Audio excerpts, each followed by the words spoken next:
Matchday Live on Wolves TV. Listen for free online at wolves.co.uk or on the move anywhere in the world via the Wolves app.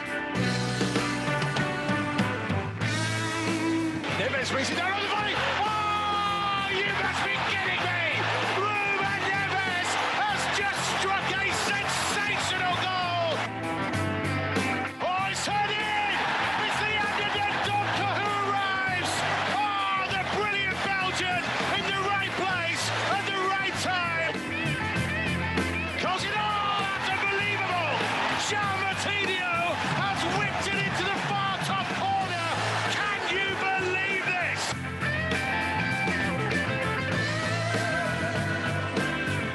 A very good evening and welcome to Wolves TV at the home of football. We are back at the Golden Palace, Molineux, for Wolverhampton Wanderers against Sheffield United. Tonight, I'm Mikey Burrows. Alongside me, as ever, is the Hall of Famer Andy Thompson, and also joining us on this edition of Matchday Live Extra, the former Wolves and Nigeria international goalkeeper, a sensational human being and just a wonderful person to have around the football club, Carl Ikemi. And a very big welcome as well to a woman who played over 200 times for Wolves women in 3 different spells and also played at the top level of the game as well at Birmingham City. A big welcome to Matchday Live Extra to Claire Hakeman, who's been a big part of our Wolves women coverage recently. And to be honest, her punditry was so good, we thought we'd better try and get a top-level pundit to be on this Matchday Live Extra as well. Guys, we'll get into the team news in just a second. Obviously, no Pedro Neto after his injury last weekend at Fulham, Tomo. He's had surgery this week. I know he's been on social media saying that it's gone pretty well, but he could well be out for a little while, certainly for the rest of this campaign. And he will be a big miss. Yeah, he will. So, look, he's been bright this year, hasn't he? He's played really well. I know he hasn't contributed with goals, but just the way that he performs and plays, so he's been massive to the team. So, look, especially with all the injuries that we had prior to him. But we did see him at the Fulham game where when he was walking just in front of us, when he went off, he did have his knees strapped up, so you can see that there was a slight problem there before the game. So, yeah, it's a shame for him. But again, he's got to get it right. He's still young. And I'm sure that he'll heal pretty quick, and so look, and it'd be good to have him back for next year. Claire, I know you've had knee injuries in the past in your career. It's always difficult, isn't it, when you get that kind of injury, when you feel like you've just made it and you're finally kind of an accomplished first-team player? Yeah, I think he'll be really frustrated, won't he? Because he did brilliantly for Portugal on international duty as well. But, I mean, he's got youth on his side, hasn't he? So I think there's every chance that he'll come back fitter and stronger. And it'll give Podence as well the chance to come in and really start to shine again. Well, that's the thing, isn't it, Carl Ikemi, that there is always an opportunity when somebody gets injured for somebody else to stake a claim for a more regular role. Yeah, it's been a tough season for us with injuries, hasn't it? We've had some key injuries all over the park. The blessing is that Podence is back, because I think we would have looked short in numbers again in them front areas. But obviously he's going to be a miss now, and I hope he recovers soon. He's been our no doubtably player of the season so far, and probably will go on to get that award, in my opinion. But it's good to see Podence get more minutes as well, and it's an important game for us tonight. We've got an opportunity, looking at the fixtures coming up as well, to try and string some results together to lead a strong campaign going into next season, and it's an important night for us. Well, let's take a look at the team in just a second, but there's no Ruben Neves, Tomo. He is self-isolating, but Willy Bolly is back from his period of self-isolation. So we're expecting them to go to the back 5, which was kind of what they did when Martinho came on at Fulham on Friday. And it would suggest that is Nuno's preferred formation now. Yeah, it is. And I say, look, we look miles more comfortable, so like with his shape. So like and also I think it suits the 2 fullbacks as well. So like Ait Nouri and Semedo, I think with them pushing on, they're more attack-minded than they are, so like defending. But I just think that we looked a lot stronger. It looked as more of a unit. at Fulham when we went back to it. Moutinho coming in, a lot of experience in there with Dendoncker, who I'm sure they'll be trying to get up to that into the box as well. So, look, so it's a strong team. So, look, but again, numbers are looking a bit thin. You just look at the bench and there's a lot of youngsters on there. But look, look, we've had a tough season with injuries and one thing or another. So it's just hoping that we can try and finish this season off on a high. Question will be, I guess, Claire, is that looking at that, obviously we've got it lining up with Podence on the left, but this could well be with Podence in a more natural number 10 role behind the front two, possibly. Yeah, I think he'll have quite a lot of freedom to roll in there. And I also think you're going to have the potential of Adama and Podence switching wings as well. But I think the wing backs are going to be massively important tonight. And I think they showed at Fulham they were starting to get a lot more involved in the last couple of games as well. Keems, how big is it to have Willy Bolly back in that lineup, though? Yeah, he's an important player for us. He's probably our only out-and-out defender who's in that back lineup at the minute as well. So he's a big personality. He's a big presence as well, especially from set plays going for and against us. And it's good to have him back. It's as I said earlier, it's been a tough season for us. I feel like we've been missing players, and he's been one we've been missing in stages as well, and not quite been able to see the best of Bolly this season. But I'm hoping he can get back some rhythm in playing again and finish the season strong for us. Well, his return could well lead to another clean sheet, which would be so important. It would also mean Rui Patricio getting into double figures for clean sheets in the season as well. And a clean sheet kind of plays a part in my charity bet this week. But let's get Leon Blanche on from Boyle Sports, our betting partner. I've already tried to annoy him by saying that if he'd have been on last week, I definitely, Leon, predicted that Adama Traore would score in a 1-0 win. So I'm hoping you've got some respective odds for me to help me out this weekend. But before we get to that, what are we looking like on the general match odds? Yeah, look, I mean, most of the kind of money is going for a low-scoring affair. I think that's probably going to be correct. I think the last 3 games in the Premier League, they've only had 2 goals in each of the 3 games. So they're low-scoring affairs. I think Wolves, the majority of money has been on them to get the victory. I think they will get the win, but I don't think there's going to be an awful lot of goals in this one. But I think it's just about getting another victory and kind of get back-to-back victories for the first time in a while. And it'll give the guys confidence for the remaining games. Wolves are without both Pedro Neto and Ruben Neves today, the 2 top scorers for this season. You can kind of add Raul Jimenez into that as well. So where's the money going in terms of who's going to be on the score sheet today?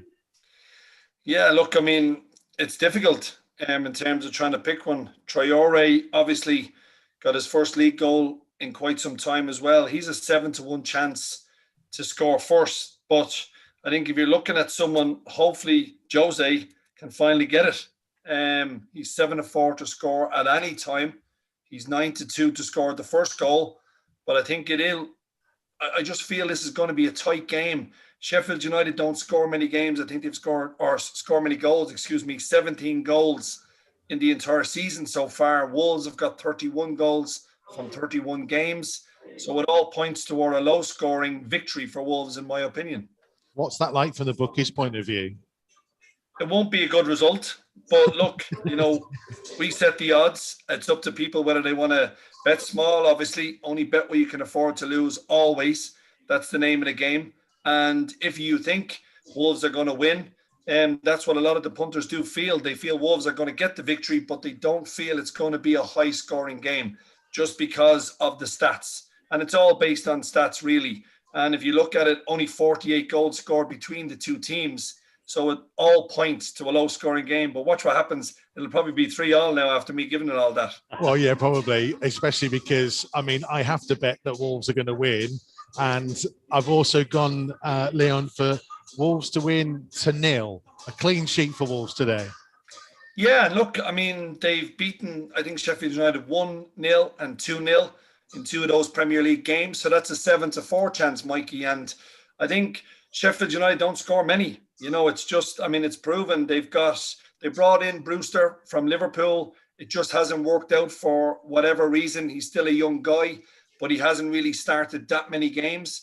And they've missed goals, the likes of McGoldrick or Burnley. They might chip in the odd one here or there, but they don't have a striker this season who you could even say will score 10 goals. So that goes to show you the problems with Sheffield United and what they've had. So I think Wolves winning 2-0 is not a bad shout. So 7-4 for me. Tomo has got the pundit's choice. What are you going for? Yeah, I'm going to have Wolves win. I know he's on the bench, but I've gone for Silva to score at any time.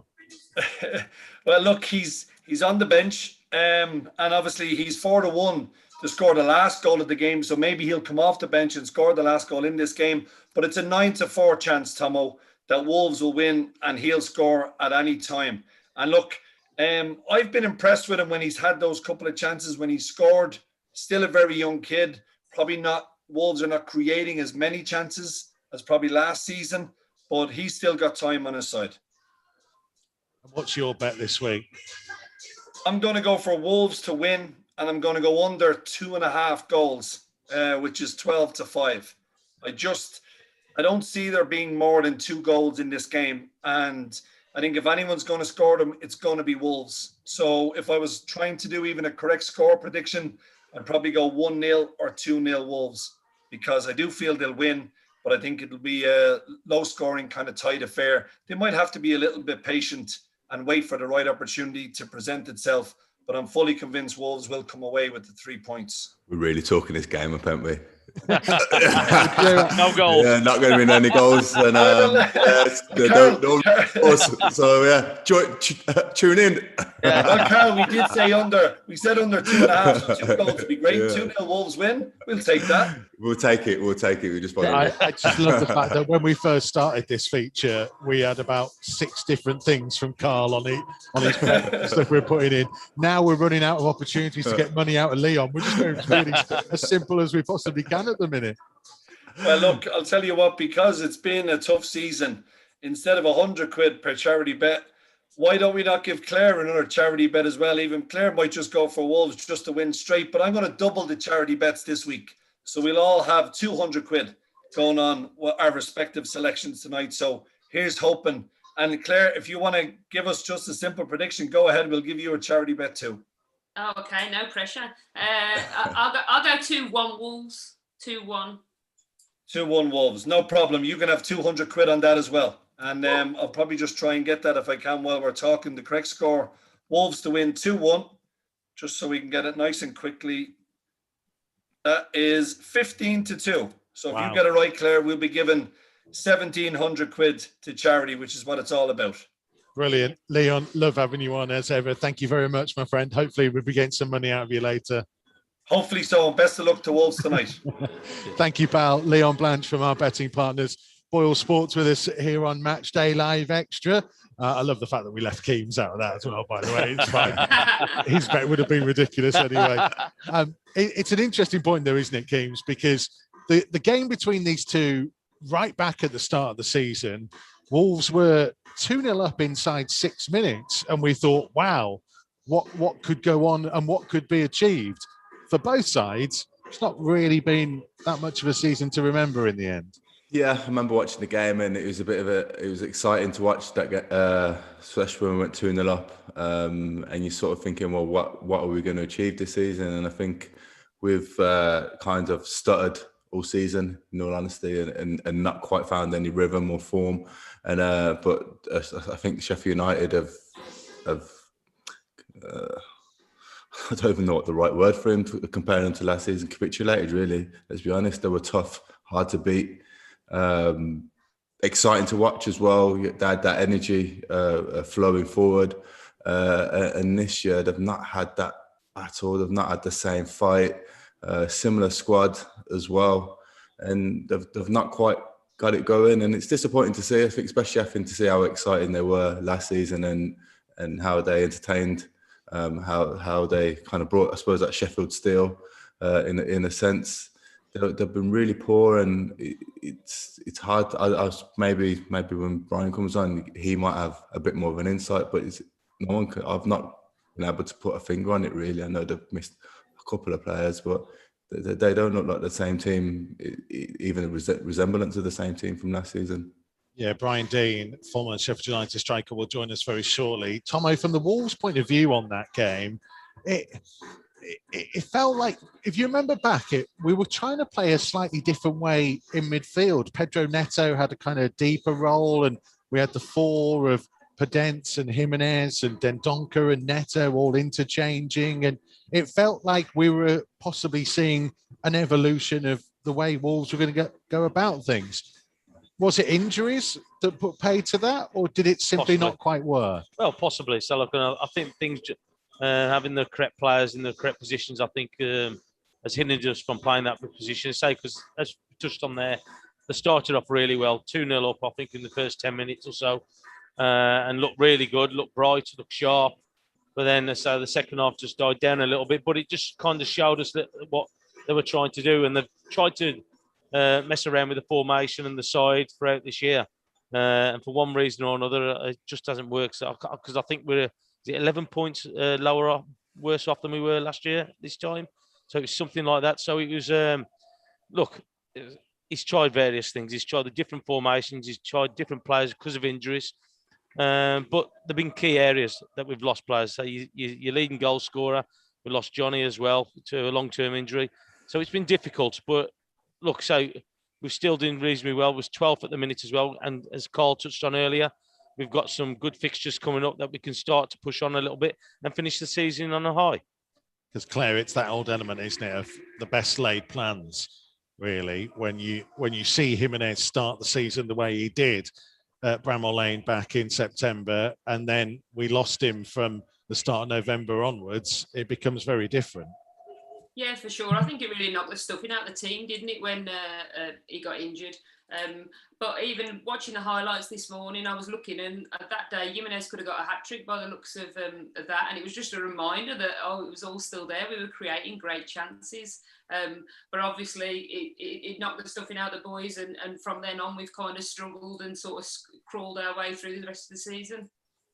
Well, over the next couple of weeks, we are going to assess each kind of position in the team, really, and see where we are on the basis of this season and looking ahead to next. But looking ahead to tonight's game, let's find out a little bit more about our opponents, Sheffield United, because the former Blade striker, Brian Dean, is waiting to speak to us here on Matchday Live Extra from Wolves TV. So a big welcome to Brian. I think he can just join us in just a second.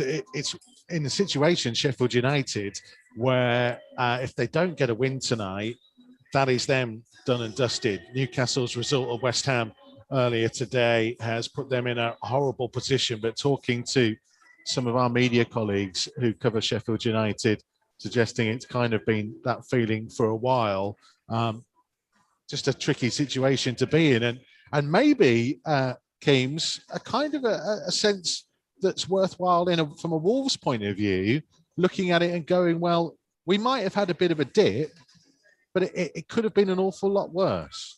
Yeah, definitely. I think it's slightly different. I think no one was expecting Sheffield United to do as well as they did last season. I think Wolves have been consistent for the last 3 or 4 years, and been in Europe as well. So I think it was a different situation, but you kind of can show that you can have a great season one year and be relegated the next.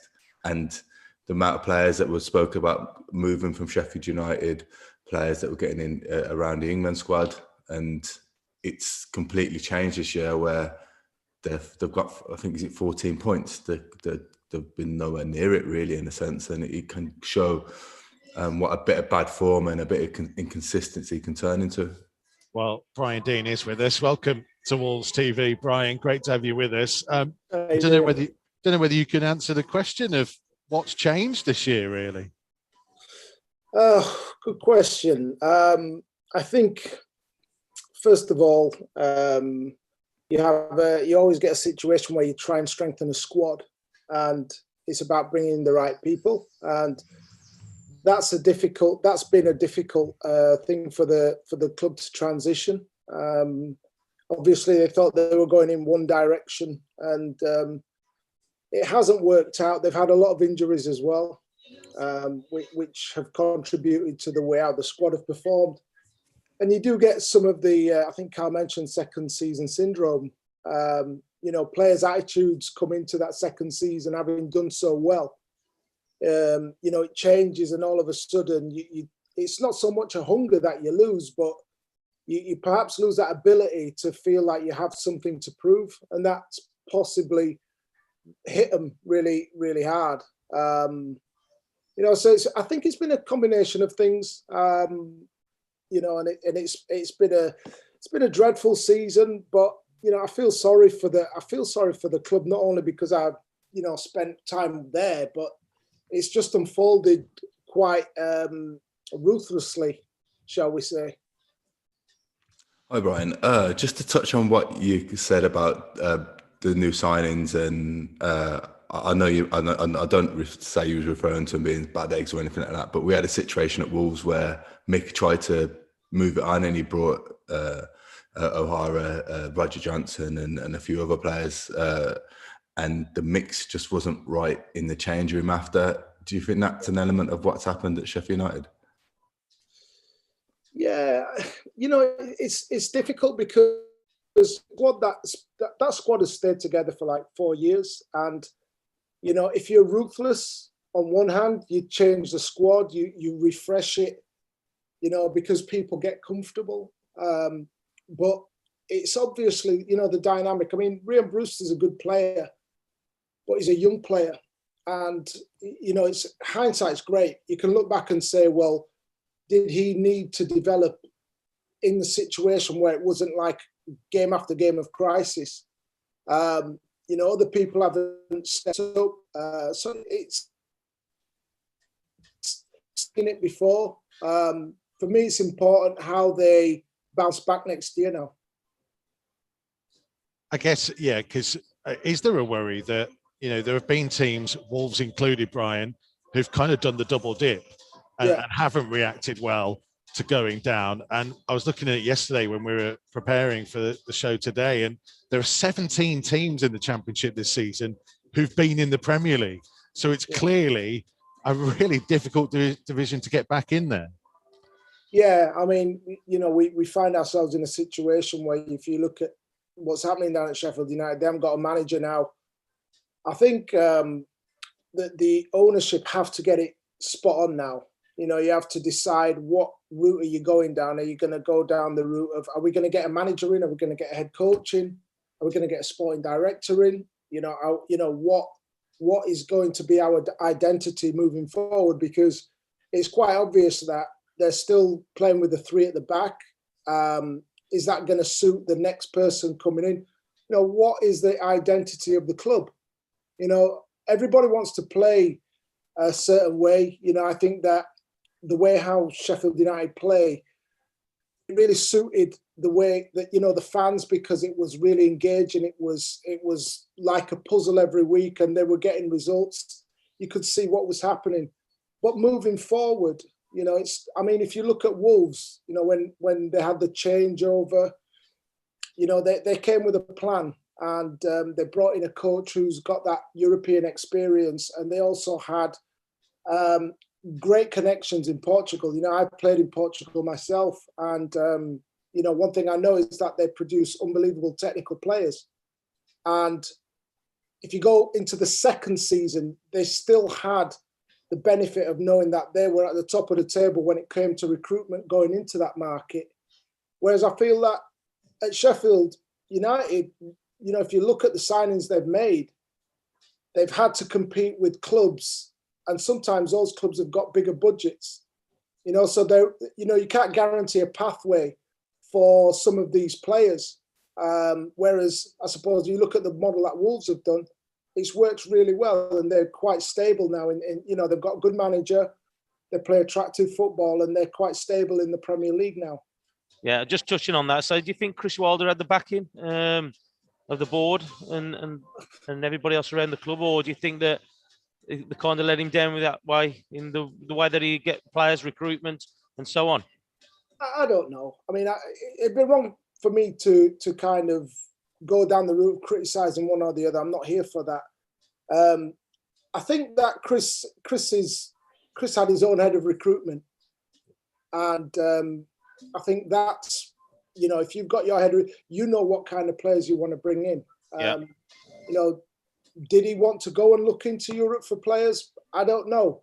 I think that if you're getting value for money, you have to go and find those rough diamonds and you have to develop them. You look at the two boys West Ham have bought. You look at other players who've gone to France, Portugal.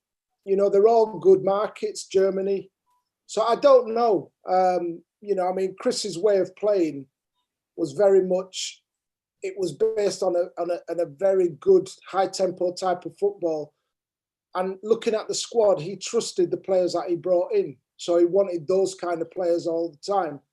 I've been in situations where, I've played with foreign players, and sometimes it takes them a little while to get used to that style. So it's a difficult one. I think that it's wrong for people to kind of look behind what's going on. Everything that's going on is in plain sight. They've not been good enough. So, I think for the club now and everybody, it's better to move on and find out how they're going to, bounce back from the situation. Which players do you think they may like to play again next season? Which players do you think they'll retain for next year? I know obviously Norwich kept hold of a few of their big players. Who do you think Sheffield United will look to keep hold of in the close season? Difficult again because you have players who have value, and if they come down into the Championship and don't produce, that value diminishes. And then you've got players who are getting older. So I think really the best thing would have been if they had the right person in situ already looking through the squad, because you go into the summer now and you haven't got time to look over who you want to keep, who you don't want to keep. That's going to be a crisis management situation where you go in and within a period of like 6 weeks, you've got to decide who you're keeping, who you want to let go. And that's going to be, you have, like I said, you're now looking at people who have they're getting older. There's fitness. We all know that it's 46 games in the Championship. Which players are going to be more suitable for that league? So that's a great question, but I'm not paid to be the manager. You're putting your name in the hat then, are you, Roy? Yeah. Listen, I was managing abroad, and it was great for me. I played abroad as well, and I think that the thing is that management is so tough. People don't realize how much of a thick skin you need to have, but I think that you have to keep that momentum going. And when I was doing my pro license, I remember Jim Fleeting saying, you have to stay current, and I've been out of the game a long time. It's not really something for somebody like me. I'm too old, in effect. That might sound stupid, but I think that, where I kind of see value is in the kind of structural organisation. I think you have to get that right. It's not just a case of putting a manager in and saying, right, he's going to do a job for us. That's a disaster. You have to have a plan. Now that they haven't got a manager, now's the time to decide which way they're going to go with it. Brian, you've not been out of the game as long as Tomo. Look at him. He used to play in black and white. That's how long ago. Hey, hang on a minute. I used to play against Brian. Just before we let you go, mate, I just wonder about tonight's game. Given the fact that the Newcastle result happened earlier, is there a bit of less pressure on Sheffield United for this? Are they able to go out and express themselves knowing that it's kind of pretty much done? Yeah, you know what? I always whenever people say that about lack of pressure, look, and it's always great when you can sit in the stands like me. But I always looked at these situations, and if you're saying to a squad now, you can relax, you can go out there because it's done.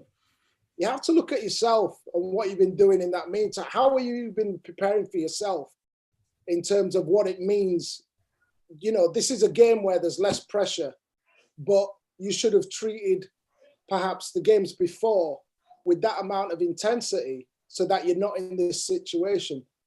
So I don't like saying, well, it's all right to relax now. I think if you've got a shoe on the other foot, is if I was in the Wolves camp, I'd be saying, well, you know, we've secured what we you know.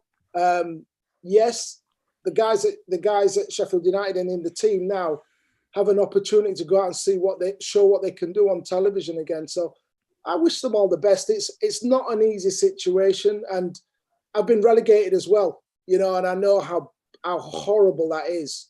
So in a sense, yeah, you can look to take something out of it, but it's a learning process for them all now. That's the biggest thing that comes out of a game like tonight. Listen, it's been fascinating talking to you. Really appreciate your time. Thank you very much for joining us, Brian. Stay safe and well. And you guys too. Take care. Cheers, Yeah. Brian. Thank you, mate. Brian Dean joining us on Matchday Live Extra. I wonder, Tomo, as well, whether situation with Sheffield United, a little bit like Wolves and maybe one or two other clubs, where the pandemic has played its part as well, because you know, you and I have been together at Bramall Lane a number of times. It was always a vociferous, horrible place to go. The fans really got going. We know what people feel like when they come to Molineux and how hard it's been for opposition teams, and whether that's played a part for both sides and more than just the two of us as well. Yeah, exactly. So look, you know it yourselves. So we've been home and away with the Wolves for a number of years, and the backing what we've had from the crowd has been absolutely unbelievable. And they do give you that edge. They do keep you on your toes, the fans. You can hear what they think about how the team's playing. You can hear what they want the team to be playing like. So and look, and these things happen. But some teams could do with it. Sometimes probably think, oh, we're better off without fans. But Wolves are definitely a team, and Sheffield United are, that need that extra help sometimes when they're on the pitch. Yeah, that's a really interesting point, because Claire, if you look at it, in theory, Everton, West Ham, Villa, Leeds have kind of enjoyed not having fans, whereas Liverpool, Wolves, Arsenal, Sheffield United have had worse years this year, and we're all clubs that I guess rely on the power of the fans backing.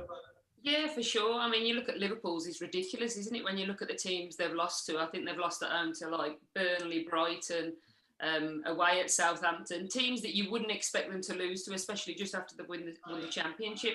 But it's just been that year. They haven't had the cop to drive that game on and drive the results on.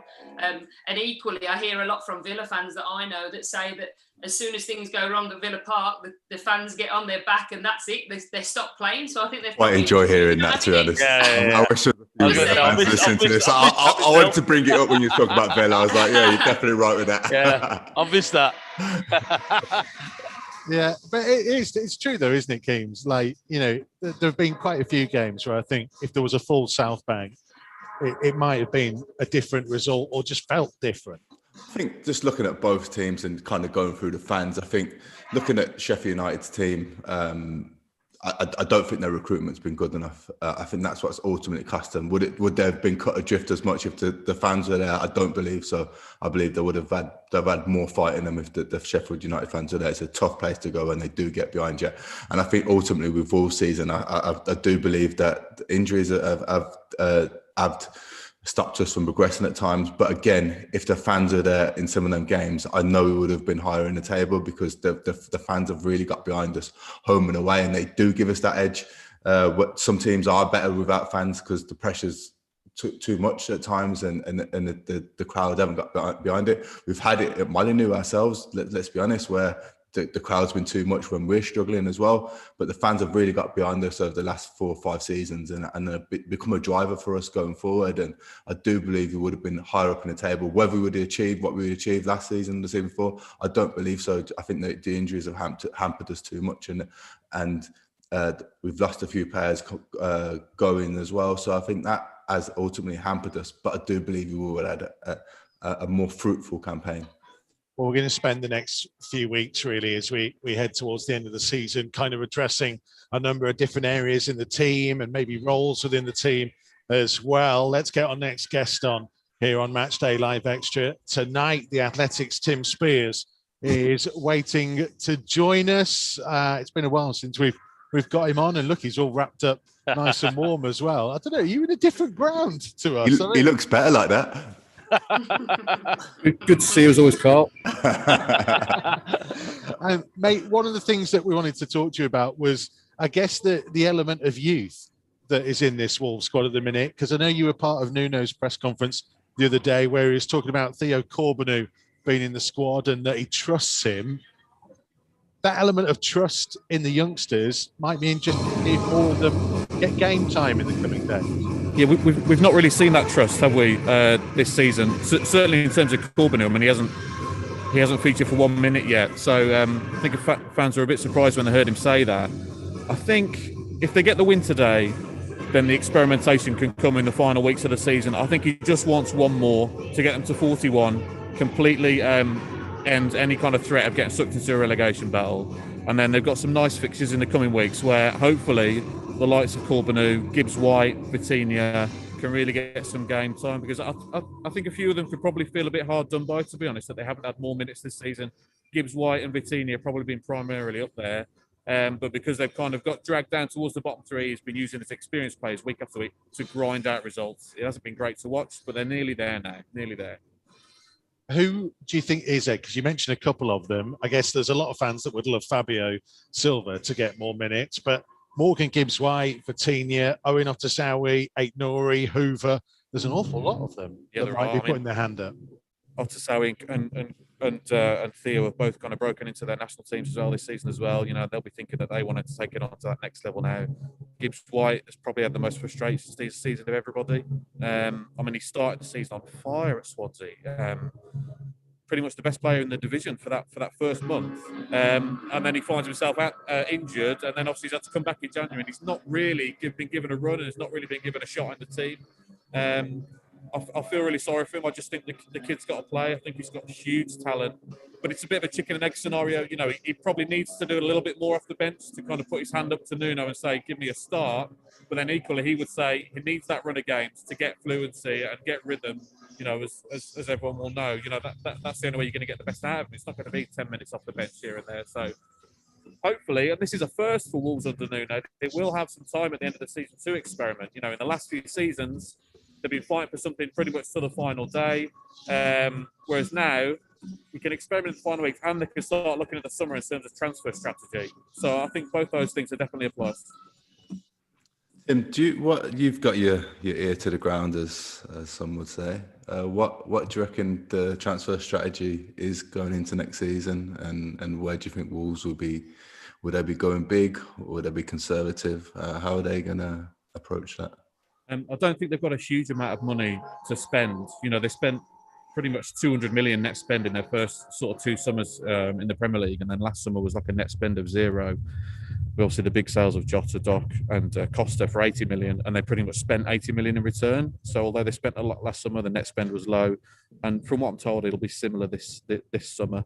So you know, there are sort of unwanted players that they can get money for. Rafa Mir's, you know, one of those, putting his hand up, and his value's increased a lot. Others like Patrick Cutrone, perhaps Dion Sanderson as well, that Bruno Jordao. There are quite a few that they could sort of get sort of 20, 30 million for. But if they want to be spending a lot more this summer, then someone will have to go. And sort of Traore and Neves would be the 2 obvious ones for me. If they wanted to make one big sale to reinvest back in the team with a few signings, that's the big decision, really. I don't think they're too far off. I know a lot of fans want to see a lot of signings this summer. I don't think they're too far off with the fully fit 11 that they can put out. Is good enough to sort of challenge those European places. I think there's a variety of circumstances that have hampered them this season, but the quality in the squad when they're all fit is not one of them, in my opinion. They probably need one person in each position. I think they need a defender, a midfielder, and a forward. But I don't think they're too far off in terms of having a really good squad to challenge those European places. I guess there's an element as well, isn't there, Tim, just before we let you go, that there's another then branch of players like Christian Marquez, Nigel Lonvike, Lewis Richards, who might also be putting their hands up and saying there might be a chance for them in the coming weeks. Yeah, potentially. I mean, like I said, we've not really seen, except for that Sunderland away game. You'll remember, Mikey, on the Championship when they somehow lost 3-0 to relegate Sunderland. He experimented a lot that day, but otherwise we've not really seen that from Nuno. but they've invested a lot in the under-23 setup, and now would be the perfect time to see some of these lads in action. I mean, Marquez, as you mentioned, extremely highly rated. He's done very well for the under-23s, and yeah, they've struggled defensively at times this season. So why not give him a shot? And I think you could say the same for quite a few of them. So yeah, hopefully they get that chance in the coming weeks, and also in the summer as well. We know he's looked at young players on pre-season. I'd imagine some of the loanees, Dion Sanderson, one in particular for me. I really hope he gets a bit of a chance this summer to impress Nuno. What do you reckon score-wise tonight? 2-0, mate. 2-0, I think. Yeah, it's all about that first goal, as we always say. And just a bit of energy would be nice. You know, it could be a difficult evening tonight, but hopefully a bit of energy in the first goal. Okay. Tim, really appreciate your time as ever. Thank you, my friend, Tim Spears. Good to see you guys. Of The Athletic. Claire, you've gone for 2-1, if I remember rightly. I didn't make a note. Yeah, 2-1. Yeah, good memory. 2-1 from Claire. Keems. Claire's took my result. It's okay. Do you know what? I'm going to go. I'll go with Tim. 2-0. I think he's right. We need some energy in this game. I think it's important in the middle of the park for us to really get going, really bring the energy in midfield. And I'm looking for the likes of Jose, Traore, Podence. I'm interested to see where he's going to play, whether he's going to take that number 10 role. I think he's really good in the number 10 role, but sometimes he drops a little bit too deep. So I'm hoping 2-0, and I hope Jose can get after the mark as well. Go on, Tomo. I'm going to nick yours, mate. 1-0, Wolves. So that puts you in trouble. I'm going to go big then. I'm going to go 3-0. Okay.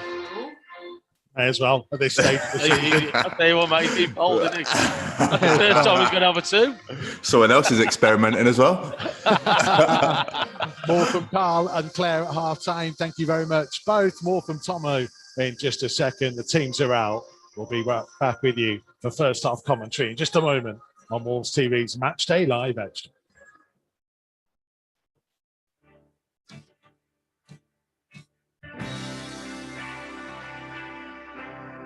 Matchday Live on Wolves TV. Listen for free online at wolves.co.uk or on the move anywhere in the world via the Wolves app.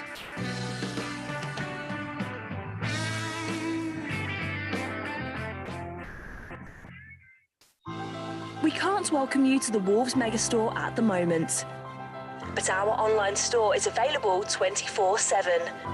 Visit shop.wolves.co.uk for huge savings on replica kits, training wear and exclusive Wolves clothing ranges.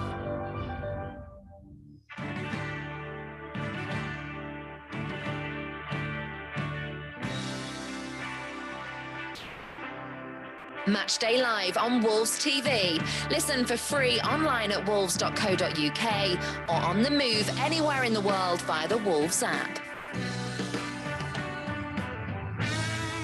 After a morale-boosting first win in 6 last time out at Fulham, Wolves face another struggling side in Sheffield United. On the verge of their 8th relegation from the top flight, the Yorkshire team have lost 8 of the last 9, including 5 in a row away, and are English football's lowest scorers this season. As ever, across the last week or so, the footballing world has been paying its tributes to Prince Philip.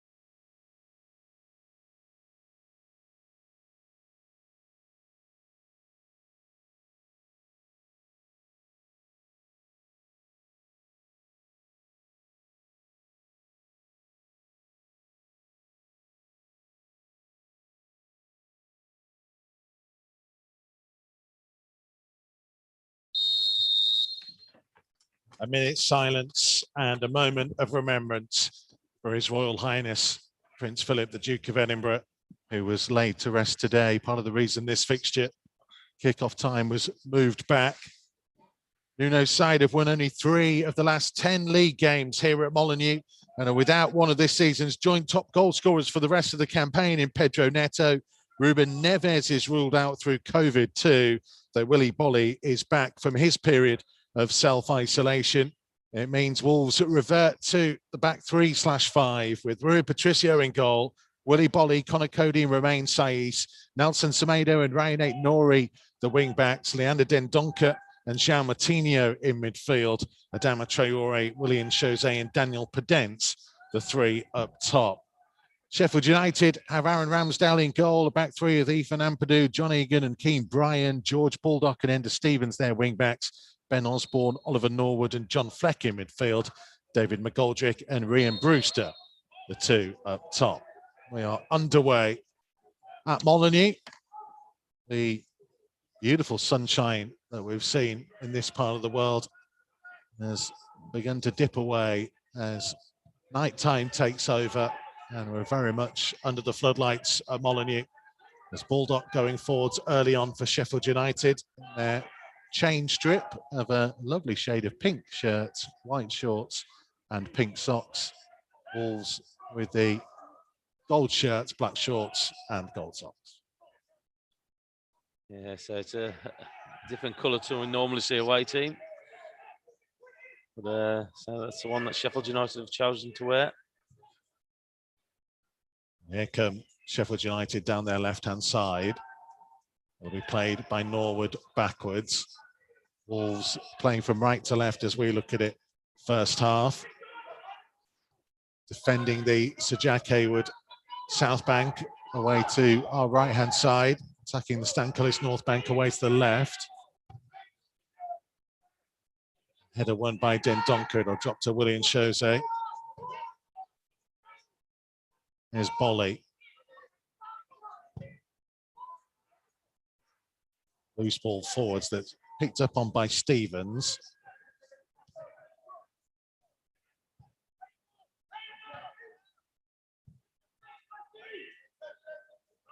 Sheffield United working it forwards, McGoldrick.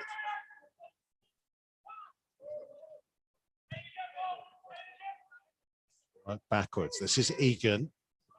The left-hand side of him to Bryan. And Purdue will come towards Norwood. Interesting to see just how they go. Here's Sheffield United. Well, you can see that they've got that 3 at the back, haven't they? And I think it's like got Norwood, who's the one who's going to be mainly that sitting midfielder, I think. So we just need to just get a bit of touch on the ball. So they're struggling to get a touch on it at the moment. Sheffield United have had a bit of possession in this first few minutes.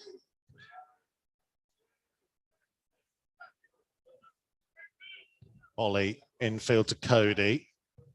Down to his left-hand side to Willy Bolly.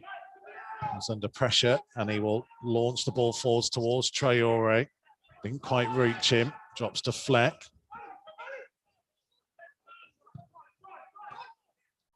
Baldock to try and carry it forwards on the right-hand side. Managed to get on the outside of Nori towards the corner flag, and his cross hits Nori and goes behind for a Sheffield United corner. No doubt the away side have made the better start in the opening 3 minutes. Yeah, so they have. So they look comfortable on the ball. So look, they're trying to pass it around. And that's been the main thing.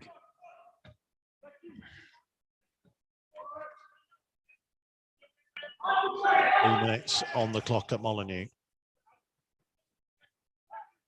It'll be Norwood to take the corner, right-footed from the right-hand side. Goes in short towards McGoldrick, but Semedo got there first, and he set off at speed here. And he's trying to drive further on over the halfway line. He's got options either side, and he's gone to the left, trying to feed it down the line towards Pedence, who couldn't quite reach it in time. Baldock sliding challenge puts it out of play for a Wolves throw by the corner flag. Yeah, it was a good break, wasn't it, from Semedo? I just thought he could have gone out to that right-hand side. There's a couple of players pushing up with him. So he's tried to play Pedence and then this to the left-hand side instead. But I think the option what opened up for him would have been down that right-hand side. Nori getting it back from Moutinho. Now for Daniel Pedence. In infield to remain Saiz. Saiz, who started on the right-hand side. Cody for Willy Bolly. Bolly falls towards Willian Jose. Now João Moutinho to switch it towards Semedo. Midway inside the Sheffield United half. Traore just blocked off. The ball will rebound towards Saiz. It is interesting that they've gone with Saiz on the right and Bolly on the left. Well, Bolly seems to suit that left-hand side, doesn't he? I think when we have played in the time that he's been here, I think he's near enough always played on that left-hand side. Occasionally he's been... Well, it was an element, wasn't it, of last season when they changed over for the first time, really. Kind of when Ryan Bennett fully dropped out of the picture. Yeah, I just think that he probably feels himself more comfortable down this left-hand side, being able to come inside a little bit more or just look out to that right-hand side with his right foot switching play. Nouri back to Bolly. Well, look in field for Connor Cody, middle of his own half, to his right-hand side to Saiz, forwards towards the feet of Semedo. Infield to Podence, back to Semedo, now to Moutinho, still inside his own half, having to find Cody, who was under pressure. Cody looking for a big diagonal out towards Traore, and Traore is offside. That's where he's got to be looking across there. We've said it time and time again, haven't we? He can give people 5-10 yards. He knows that Connor Cody's going to be looking for that diagonal switch. So he shouldn't be caught offside there. Here comes Ampadu, taken on by Osborne. We'll have support from Brian. Forward to switch the play for Ampadu. Over the halfway line comes Sheffield United. Well intercepted though by Moutinho, and Willian Jose to try and set Traore away, and it's an excellent ball, and Traore in a similar position from where he scored against Fulham, and he just got closed out of room. Opportunity was there to strike it, and Traore fouling as he tried to win the ball back. Yeah, it's a good play. That was Moutinho initially getting that interception, just playing the ball to William, who played the ball out really well to Traore. So he just stops that ball, doesn't he? A little bit, slows it down. Yeah, it's a good tackle from Brian, though, to be fair to him. Just trying to find the bottom corner that time, Adama Traore. Yeah, it's a good strike from him at Fulham, though, wasn't it, last week? I was just going to say to you, I wonder whether last week is the way he should play from now on, Traore. Just play everything at the speed that you're comfortable at, because nobody else can play in the same manner. Well, this is what I'm saying. He should be explosive all the time. So I know it's difficult to keep that intensity up, but I think that when you're looking at him, he kind of slows it down for everybody else to catch him, where he doesn't need to. Nouri finding Willian Jose, still inside his own half, and with Ampadu at his back, but he holds him off and switches the ball high to Saiz, who carries it up towards the halfway line. He has Traore to his right, and Saiz has seen something that nobody else had seen. I was going to say, yeah. So I don't know if he was aiming for William, but so like William had come inside. So by the look of the shape of that pass, he's looking for a wide man, and Nouri hadn't really pushed on. Be a Sheffield United throw deep inside their own half. You can hear Connor Cody shouting his instructions.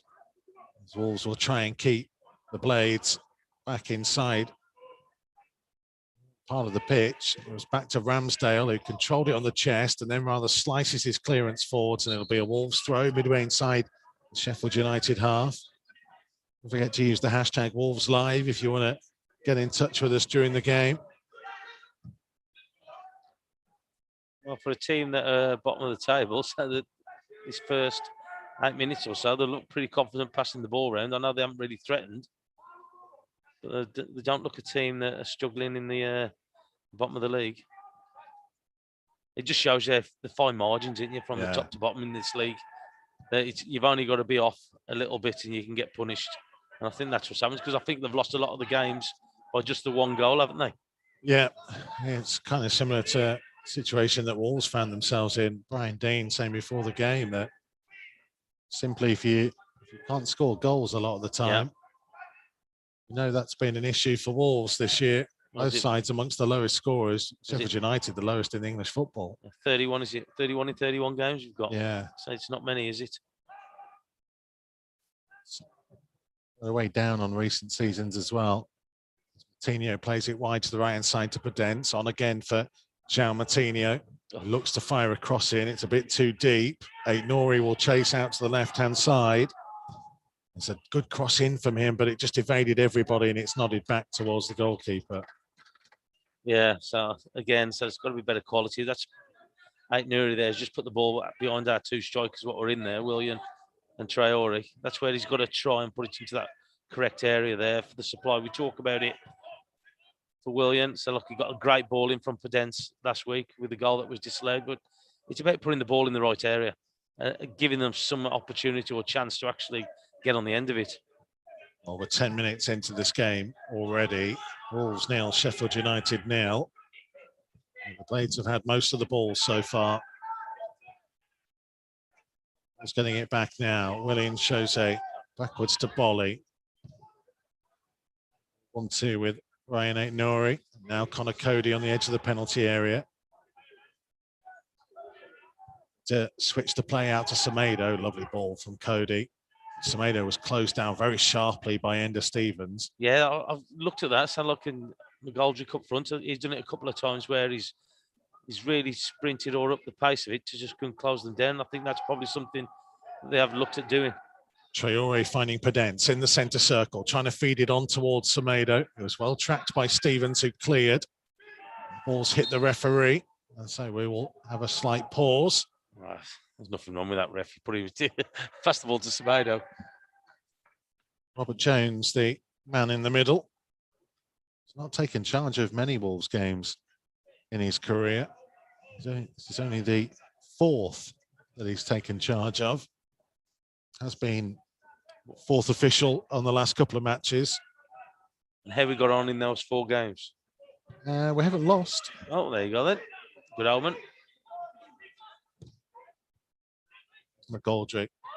Ball's rebounded infield to Osborne, onto Baldock, right hand side of the Wolves penalty area, crossed into the near post, and Patricio claimed it, and it was actually a good take because Romain Saiss had run right across him at the worst possible moment. I think that I'll tell you what, both have done really well, because I think Patricio give it a slight shout, and you could see Saiss, he was just about to head it, and he's done well to actually duck it. So it was good on both parts there, where his goalkeepers dictated what he's doing, but he did so well to get out of the way. Yeah, last game that Robert Jones was in charge of was a 2-0 win at Sheffield Wednesday in the League Cup second round. It's feel like a long time ago, August 2018. I'll challenge Tomo to try and name at least name the 2 goal scorers that day. Was it 2-0 at Sheffield Wednesday? Yeah. Was Neves one of them? No. He scored in the league game in the Championship. So I've got right team, wrong date. There's McGoldrick for Sheffield United in the meantime. Stevens down the left, crossing towards the edge of the penalty area. And it's Brewster trying to take it on, feeding it into the 6-yard box. Cody controls and then clears the ball away. Brewster, I think, was hoping there was going to be more of a challenge on the edge of the box. Yeah, you could see that he's like stumbling, wasn't he, a little bit? Just getting rid of the one ball, I think, too close to the touchline, I think, out there. Might open it out to anybody else listening. Use the hashtag Wolves Live. Who were the Wolves goal scorers in that win over Sheffield Wednesday in the League Cup second round of 2018? Here's Osborne. Neves scored in that one where he put it in the bottom corner, didn't he? Yeah, lovely goal. Yeah, I remember it. That was the night, Tomo. We had a staff night out in Sheffield, and a girl came up to me and said that I looked like Rag and Bone Man. Hey, Rag and Bone Man, or the singer? Well, I don't know. I don't know how to take that, Michael. I took it as a compliment. Oh, did you? I'll okay. be honest. Oh, you got straight for the singer then. Egan across to Brian. Now on the left-hand side for Stevens, trying to feed it in behind for Brewster, who's just got the wrong side of Cody. The flag stayed down, but Wolves have won themselves a free kick. I think they're saying the ball has gone out of play on the far side for a Wolves throw. Oh, yeah, I'm going to have another guess. Stearman, did he score? Stearman wasn't here then. No, I'm trying to get the date of it. Because the one I remember is Neves scoring. I'm just trying to get the date of it. So we just got promoted. So there were quite a few changes to the lineup. Romain Saiss played in midfield and Leander Dendoncker played in defence. Of course, when we first signed him, it's where he was kind of initially bought for. Roles reversal now, isn't he? So yeah. Like Saiss at the back and Dendoncker midfield. Sheffield United still playing it around inside their own half at the moment, though. Here is Fleck turning and looking to try and switch the play. There's a high diagonal ball that Ait Nouri can nod down to Bolly on the edge of the penalty area. And Bolly has just leathered it downfield in the general direction of Traore. And Wolves trying to get to the loose ball, but Fleck got there ahead of Dendoncker and found Stevens. I was going to say, I know it's been a nice day, but there's nearly snow coming down on that one from Bolly. It's a proper old school Avet. Yeah, it was. Ampadu finding Baldock over the halfway line. So Ampadu out wide, McGoldrick coming short, still running though Baldock, up against Ait Nouri. Ait Nouri getting a foot in and Dendoncker trying to shield the ball from Osborne. Dendoncker nodding it to Ait Nouri, who clears right-footed, headed forwards by Norwood. Dendoncker intercepting. Ball comes to Fleck, midway inside the Wolves half, out to Osborne on the right-hand side. Now Ampadu up on the overlap. It's one thing Sheffield United have always done with their central defenders. They become effectively wing-backs themselves as Osborne whips across in, well headed away by Connor Cody. Superb defending. Pedence found Willian Jose. Jose trying to reverse ball to Pedence, but it's intercepted. Oh, he had to play it first time there for me, Willian. So look, Traore set off. He's left the centre off. I think it was Brian. Just put him in his path. He's away. Yeah, I think they're having that discussion now, I think. Traore and Willian. He just needed to be a little bit sharper and just see him. I don't know if he did see him. There's a good opportunity there, though. Hold up with a throw. 10 yards from the right-hand corner flag as you look towards the Graham Hughes stand. Great man is on the front of the programme for tonight. Tributes to a man known as Hughesy, Fizzer, Muffer by those of Carl Ikemi's generation. Wonderful man. He was. He was great. He was great. Always had a smile on his face. He absolutely loved being here. Here's Bolly. Hopefully the stand that bears his name will have supporters in it again next season. Tino under pressure from Fleck going backwards to Cody. Tino sweeping one high out to Semedo on halfway on the right-hand touchline, just into the Sheffield United half. It's continued on a bit of a dribble, Semedo, and now finds Dendoncker, who reverses it back out to the right-hand side to Traore. Traore up against Stevens, couple of step-overs going towards the byline, lifted across in, and it was headed away by Norwood and out of play for a Wolves corner. Yeah, some patient play from Wolves there, just keeping possession of the ball.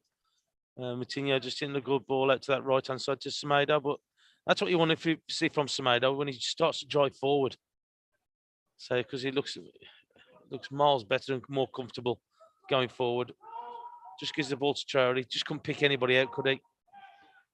Yeah, he didn't really do anything with it. So, look, a lot of bodies in there for Sheffield United as well. Moutinho with a corner, right-footed from the right-hand side in front of the North Bank. Then Donker and Bolly wait on the edge of the penalty area. Saiss, Jose and Cody all inside the 6-yard box. And it goes towards Bolly, who didn't quite get enough on it. Rather skimmed over the top of him. Pedence first the loose ball on the left-hand side. And he's won Wolves another corner as he plays it off Baldock. Yeah, it's good play there. So he's got two Sheffield United players around him. Pedence didn't really have that much on, but he got something out of it. It's unfortunate from Bolly from that corner, wasn't it? Just really couldn't get anything on it. Any real contact on it. Ait Nouri is going to take the corner, left-footed from the left-hand side. So it'll be an outswinger again. Pedence is coming to offer an option short. Instead, Aït-Nouri will lift it towards the far post. It was chested down, and Bolly helping it goalwards and headed off the line and into the goalkeeper's arms. Norwood has just produced something special defensively. I want to see that thing from Bolly again. I don't understand there. He's got that. Well, Williams shows a chest it to him, and Bolly backheels it goalwards, and it's looping towards the far top corner. Oh, yeah. Look. I'll tell you what, it beat the keeper. Oh, Norwood just heads it onto the bar and just into Ramsdale's arms. Yeah, so look, I'll tell you what, it was good defending from him being in the right place. Well, by hook or by crook, it's the best chance of the game so far. Well, that chance from Bolly was going in if he wasn't there. It's Ampadu driving over the halfway line. Support from Baldock. Should have been midway inside the Wolves' half. Or a couple of passes with Osborne, who will be shown back into his own half to Egan.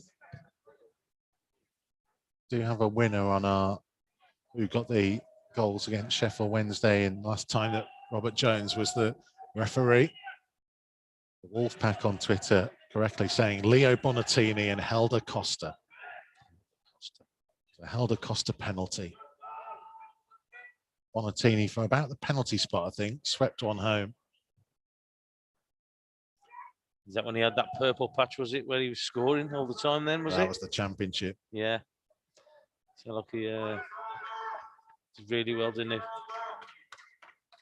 He was in fine form in the first half of the campaign and found it more difficult in the second half of it. On loan at Grasshoppers this year. He was on Matchday Live Extra earlier this season. I'll try and get him on again before the end of the campaign. Say we will be going through the different positions over the course of the next coming weeks. So if you want to have your say on where you think Wolves need to strengthen, you need to improve on in the different areas of the field. It's the hashtag Wolves Live. João Moutinho forced out wide on the right-hand side. He's managed to dig the ball forwards, but straight to John Fleck. Yeah, they've done that against Sheffield United. They're trying that press again, where they're pushing up, so they'll put pressure on Moutinho there. Goldrick trying to drive forwards. Baldock will play the ball infield to Norwood. Wide for George Baldock again, driving towards Aït-Nouri, infield to Osborne, backwards to Norwood, infield to Fleck, who might open out for a strike from distance. It did, and it was always veering away from the right-hand post of Rui Patricio.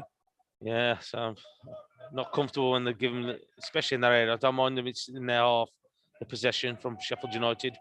But once they start getting towards our penalty area, I think that we've got to try and put a little bit more pressure on them. Fleck there just had a little bit of an opportunity, but didn't really get it on target or threaten. But I think we've got to be careful there.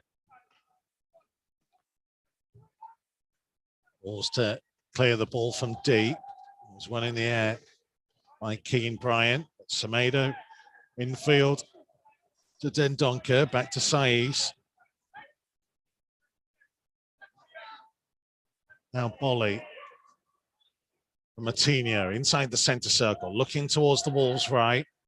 Finds Adama Traore, who dropped deep. Midway point of the Sheffield United half. He's got Semedo out wide. We'll find the feet of Semedo this time. And he drifts infield, and Traore went wide. And now it's Traore up against Stevens. Trying to burst past him towards the byline again. Low cross into the near post that's just about worked away. Sheffield United clear their lines. McGoldrick flicking on a Wolves throw just inside their own half. Yeah, again, so look, done half decent down that right-hand side, Traore. Again, making the space to just get that crossing. Just got to try and pick somebody out in there. I know Sheffield United have got a lot of players back when he's gone down the touchline, but so we've got to try and just get it back.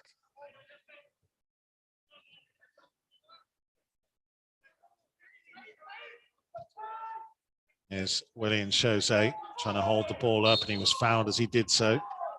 Hello to Mark Paddy. Good evening. Joining from Cornwall.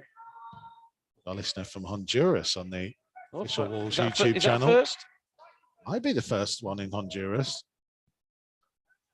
Again, when the world opens up after the COVID pandemic, we'll put that on the list of someone we're going to go and visit. You're off already, are you? Planning as many holidays as possible, mate. We've got one in Argentina as well. Greetings to you. Podence is fouled on the halfway line by Ampadu. Robert Jones just wants to have a quick word. Just too clever for him, wasn't he, Podence? This ball just come into him, just turned it around the corner. Kyle was hoping that Wolves would score early to get the job done. It's not been that way. 24 minutes played. Blown by, really. Only that Willy Bolly effort cleared off the line by Norwood. Brewster hits one goalwards, but rather tame all the way through to Patricio.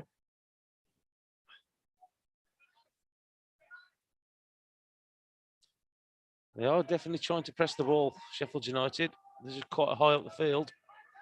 If Wolves can get out of the press, it sounds like all of a sudden they've got the advantage. Semedo infield to Dendoncker. He will switch the play to Willy Bolly. He's got Aitnori further wide. Bolly's going to carry it over halfway himself here. Now finds Aitnori. William Jose down the line. Aitnori trying to run on himself. Now finds William Jose. Wanted to switch the play, but he was closed down by Ampadu. Bolly to carry it forwards again. And he'll come off Ampadu and be a Wolves throw. Yes, he's just looking at Sheffield United. They look organised. They're working hard to close Wolves down. And again, I say Wolves just got to try and be a little bit more creative, I think. If they can move it a little bit sharper, they've done it a couple of times. They can break that press from Sheffield. Norris throw, gets it back from Podence. Came off Fleck. It'll be another Wolves throw. Just over 10 yards from the left-hand corner flag. We've had 26 minutes of the game so far. Wolves only just edging possession in total. Neither side really have been that much of a threat. I think we expected. Oh, wow. Oh, that's ridiculous. Fleck and Aitnori challenged each other, and everybody on the pitch looked towards Robert Jones, and he waited and waited and waited. Sheffield United shouted the loudest, I think. That's all he was. How's that a throw into Sheffield United? The away side got the benefit of the decision. Though Robert Jones wants Ampadu to go 2 steps further back, as if it makes a huge amount of difference. Because he now runs 4 before he throws it. It's gone out. Already gone out of play, and it'll be a Wolves throw. But that was a case of the team that shouted the loudest, that was, for a throw-in. To get you to shout next time. Okay, I will. Better turn my mic down a little bit then. Have a word with Robert Plant alongside you. I'll get Robert to shout. He's got some lungs on him. He can help. Say, yeah. Bolly for Cody. Back to Willy Bolly again. He's got Aitnori outside. It goes into the feet of William Jose. He's done well to find Aitnori. He plays it infield to Traore. A little touch to Matinho, but couldn't quite find William Jose, who was racing past him at speed. Yeah, he was unlucky. He was just unlucky, wasn't it? So he just touched it just a fraction behind him. Again, it was good, some good one-touch football there. It's Fleck on halfway for Sheffield United. Osborne with a little back heel. Stevens down the line to Fleck. Now finds Brewster. Will flick for Osborne again. Got another little quiz for you, Tomo, in a minute. As you did so badly at the last one. McGoldrick and Saiz go chasing in towards the corner. Sheffield United throw. 28 minutes have been played at Molineux. Wolves 0, Sheffield United 0. This Saturday night where the temperature is just dropping a touch.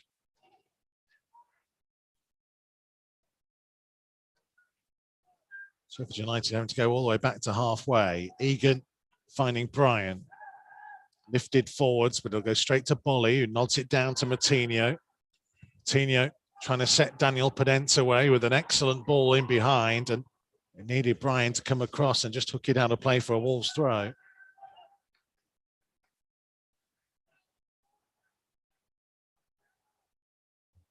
Semedo. Now infield to Dendoncker, just to the right of the centre circle. Semedo wide for Pedence. In field towards Semedo, but the pass was short. Clearance goes to Matinho. Donker finding Bolly. Then Donker started off on a charge, was blocked by Brewster. Finds Pedence. He looks to lift it out towards the right side, but it's too short to reach Traore. Headed clearance goes out for a Wolves throw. He's just looking at Sheffield United. They've got 5 across the back. Then they've got Fleck and Norwood just as 2 sitting midfielders. And it's kind of hard just to break them down. So they've made it very difficult. But when they have broke them down, it's because they've been passing the ball pretty quick and the pace and the tempo has been lifted. I was going to say to you, do Wolves need to get a bit more tempo in their play? Yeah, but the times that they have passed it quick, they have broke through the Sheffield United pressing. And that's what they need to do, I think. Just move it quicker, that fraction earlier with the ball. And João Matinho trying to lift one towards the run of Traore. Traore nodding it. He'll drop towards Pedence, who hits it on the volley. High and over the top and behind for a goal kick. Yeah. Again, there's that movement in front, and spoke about it before in past weeks. If you've got that movement in front, somebody will pick you out or pass the ball forwards. And I think that's what they need to do a lot more. They need movement up there just to allow it or to create something, to have a goal scoring opportunity. You just saw there, Pedence didn't really get over the ball, but by that run by Traore, all of a sudden it just opens things up.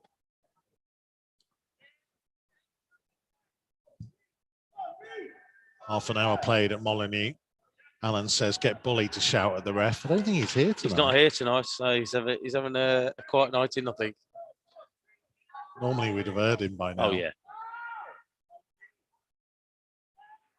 All in behind that. McGoldrick can chase onto him. McGoldrick inside the penalty area, thankfully just turned the wrong way, and it allowed Semedo to get back to him.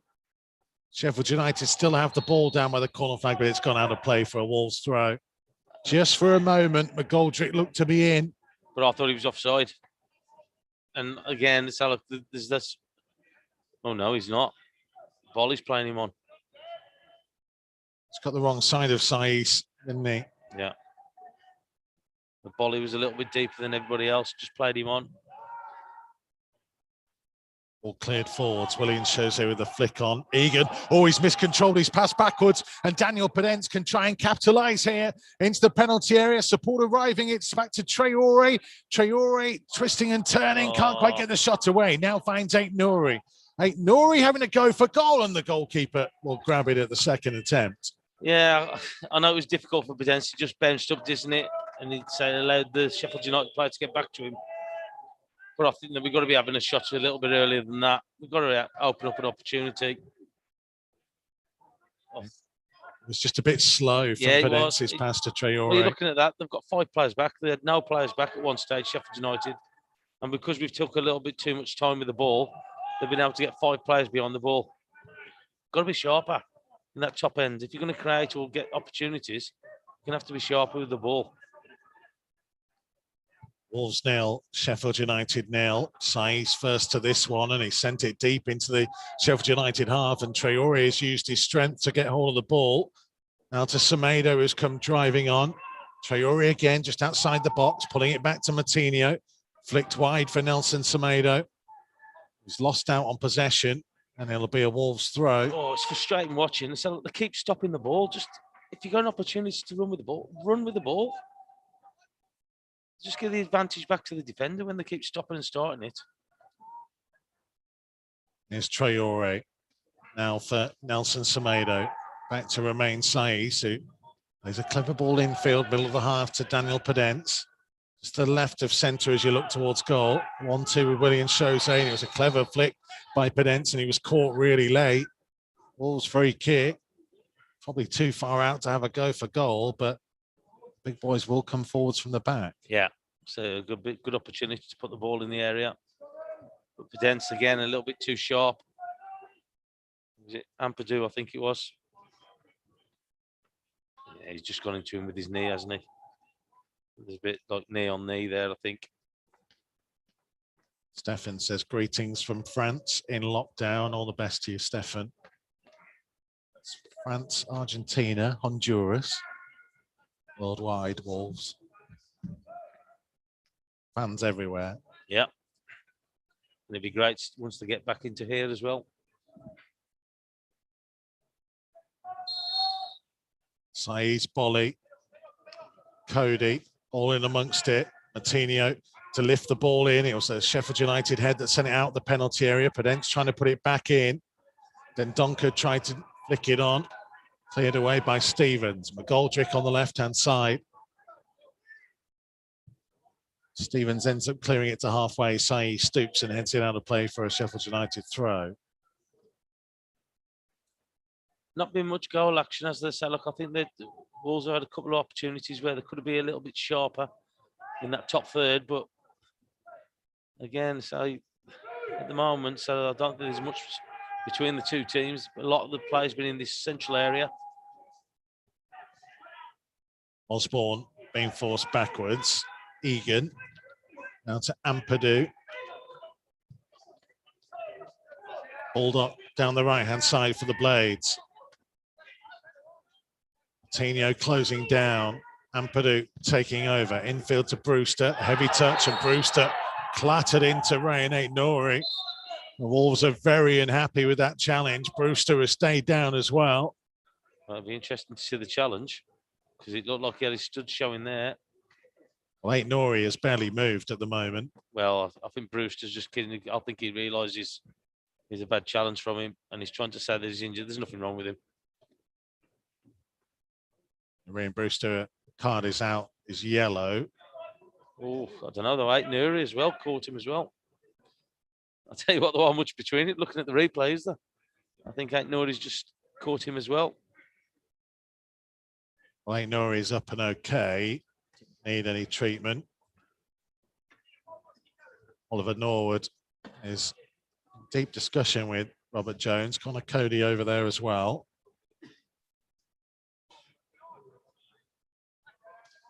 No real sense of urgency from the ref or any of the players to get on with this at the moment. Big hello to Emil, who's listening in from Denmark. Great to have you with us as well. Joel says, can't wait to come back to Molineux.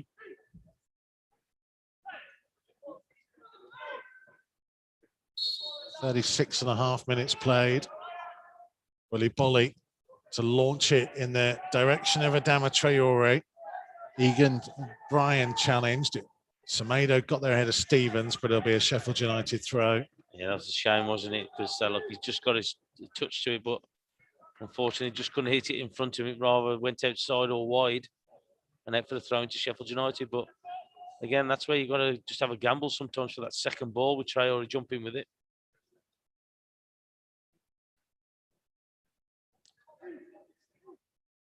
Nil-nil at Molineux tonight. Sheffield United throw deep inside their own half. 8 minutes until half time.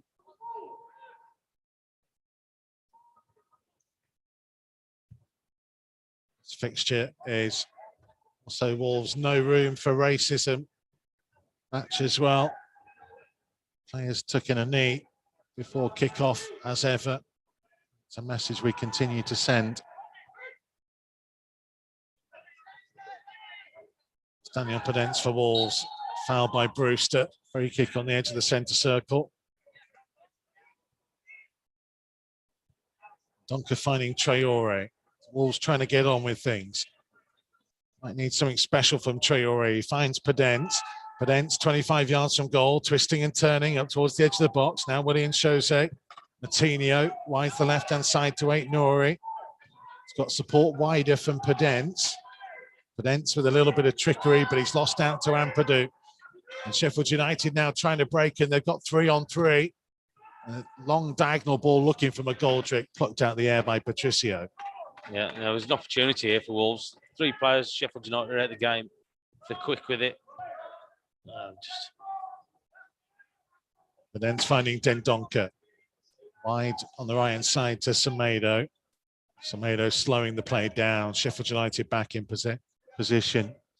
Yeah, he's just one example of it there again, wasn't it? So, look, again, these opportunities. 3 Sheffield United players out the game. Press them, push them back. Cody's ball looking for Semedo. It'll be a Wolves throw. 39 minutes played, 0-0.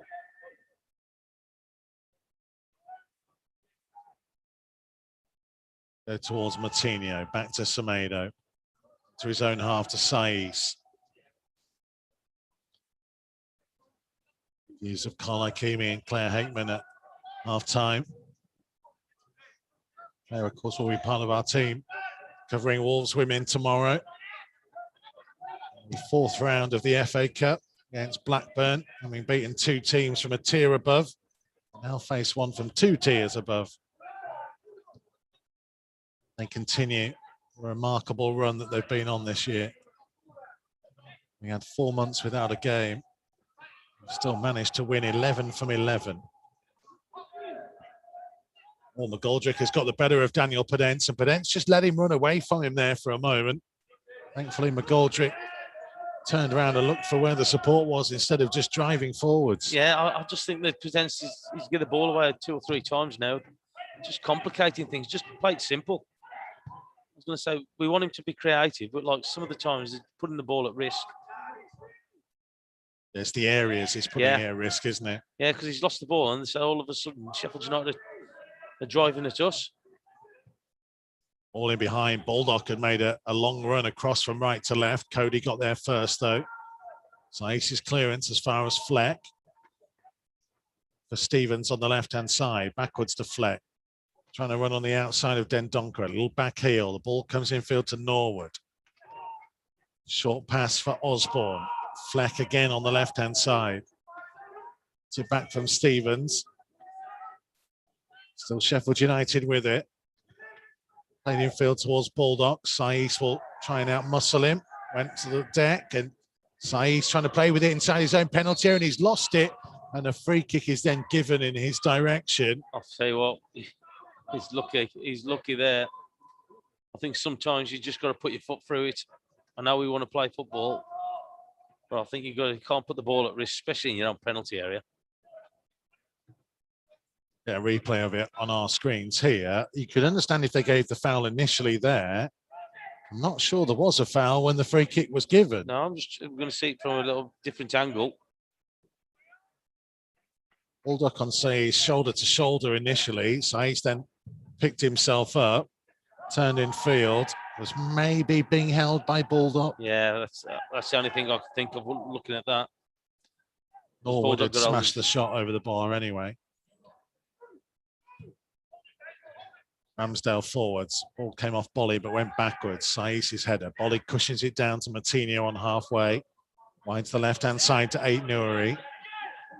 3 minutes until half-time, plus some time to be added on.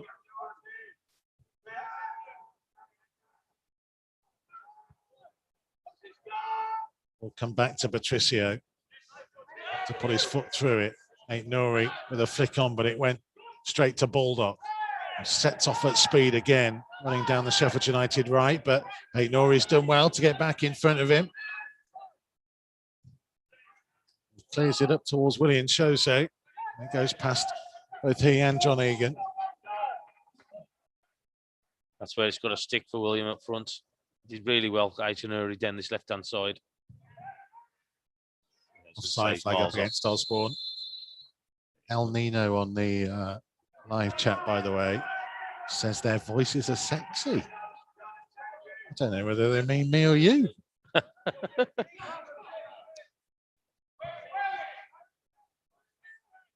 Could be our next question. Has Tomo got a sexy voice? No. Use the hashtag Wolves Live. Then Donker on towards Semedo, towards the byline. Semedo has managed to whip his cross. It took a deflection. It will be a Wolves corner.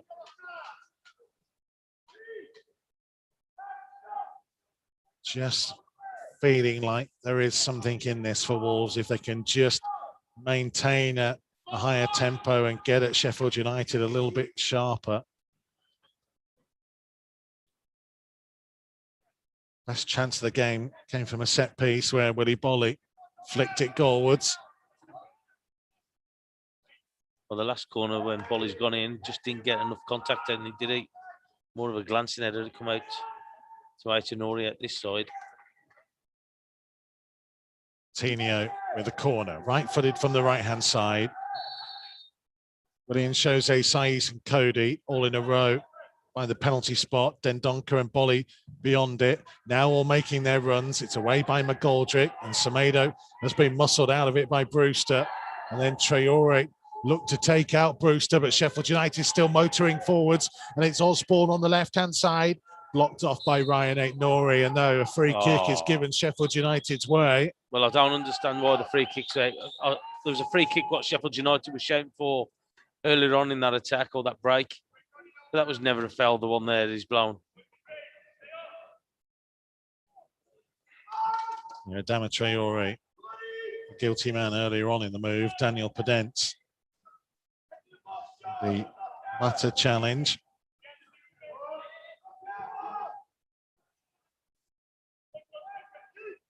Wolves with some defending to do.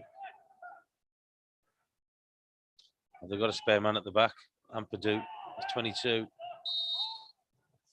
1 minute to be added on at the end of the half. Ball lifted in dangerously. It came off the head of Saiz. Danger not fully cleared. Ampadu will get to it on the right-hand touchline, 30 yards from goal. Back infield to the edge of the centre circle to Fleck. 1-2 with Bryant. Goes further backwards to Stevens. Long ball forwards will be comfortably intercepted by Aït-Nouri. James says the ref's got every decision wrong so far. Semedo infield to Moutinho. To Saiz. Hello to Joel, by the way, who's in Sweden. Kieran in Ireland. It's McGoldrick for Sheffield United. And that's the end of the first half. And wasn't a great deal to it, really. Willie Bolly's effort fairly early on from a set piece. The ball was chested down to him by William Jose, and he managed to get a back heel that was looping towards the far corner until Oliver Norwood on the line headed it off the underside of the crossbar and into the waiting arms of goalkeeper Aaron Ramsdale. Wolves have showed signs that they can get in behind this Sheffield United defence, but maybe not quite enough in that first 45 minutes. A couple of shots from distance for the Blades. And they are showing exactly why they are the lowest scorers in English football. And we will hope for plenty more in the second period. Yeah, so look, you just want Wolves to be a little bit more clinical, a little bit sharper in that top third for me. We had opportunities to push Sheffield United back and create more opportunities in front of goal. But again, so look, it's just taking the tempo out of the game. I think that when we do play with tempo, and we said it time and time again, we look at more of a threat. And I think that's one of the things that we've got to try and do in that second half. Just try and up it a little bit and have the tempo a little bit sharper. Well, we'll take a very short break and then we'll get more from Tomo, and we'll also hear from Carl Aikimi and Claire Hageman on that first 45 minutes at half-time. It's Wolves 0, Sheffield United 0.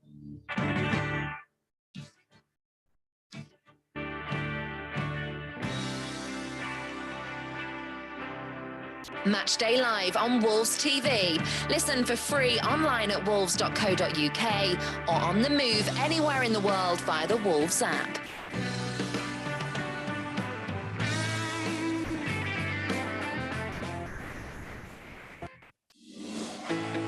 Join the pack. Become a 2021 member online today. Whether you're a dribbler joining for the first time or an international fan supporting from afar. Being a Wolves member gets you an exclusive joining gift, £10 Megastore voucher, and exclusive offers from Wolves and our partners. For more information and to join, visit membership.wolves.co.uk. Wolves Lottery is committed to helping Wolverhampton and the local community improve, whilst giving fans the chance to win some fantastic money-can't-buy prizes, excellent Wolves experiences, as well as £1,800 given away every week. For more information and to sign up online, visit wolves.co.uk/Wolves-Lottery.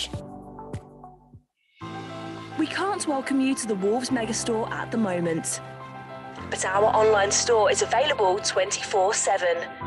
Visit shop.wolves.co.uk for huge savings on replica kits, training wear, and exclusive Wolves clothing ranges. Wolves TV, the home of live uninterrupted radio commentary of every single Wolves game. Jimenez! Oh, you not all. Wolves TV also brings you extended and alternative match highlights, interviews with the team, behind-the-scenes features and training coverage, plus see every goal Wolves score from every angle. The volley over the goal! That is simply stunning! So check out Wolves TV online at wolves.co.uk or on the move via the Wolves app.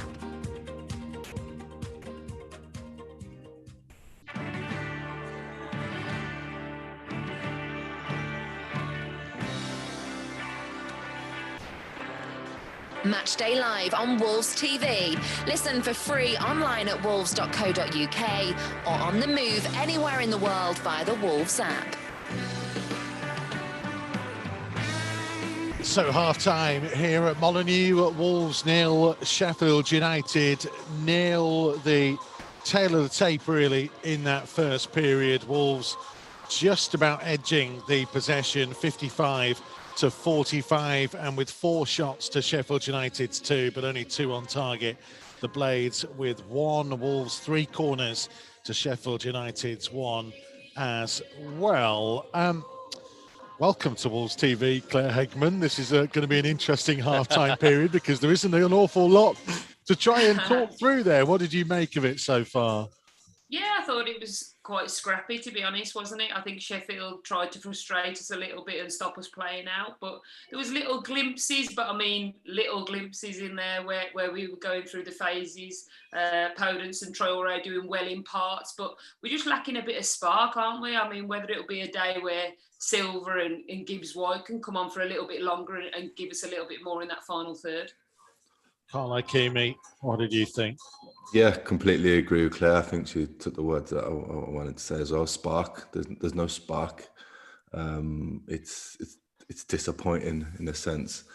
We seem in control to a degree, but we're kind of not really going anywhere. And there is no spark. There is no one who looks like they're going to create anything. I know Sheffield United sometimes are sitting back in their shape, but I feel like that's where we need to kind of really get advanced with our wing backs. We really need to be high if that's the case, and we really need to take a chance.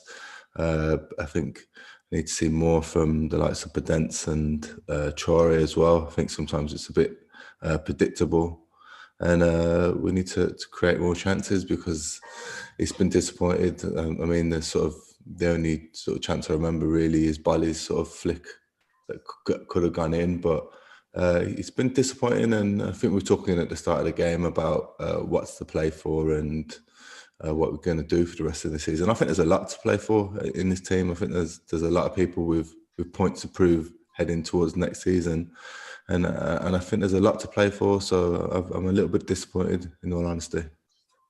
I'm going to let all three of you discuss this because you've all played the game to a very high level. How do you get tempo? Who dictates tempo and who controls it out on the field? And how do you change things and take responsibility for manoeuvring it when you need to? Because it's clear that Wolves need to, from what you guys are saying. Tomo, do you want to go first? Yeah, I think it's decision making. We've seen it a couple of times where there's that hesitation and it just kills off the pace of the game. So like you're looking at that break when Podence was through, all of a sudden there's a bit of a pause. He pulls it back. Then another player just pulls it back. And I think it's Traore looking for options. And just take it by the scruff of the neck. Sometimes just make the decision yourself. And I think that's what it's come down to, where we just hesitated.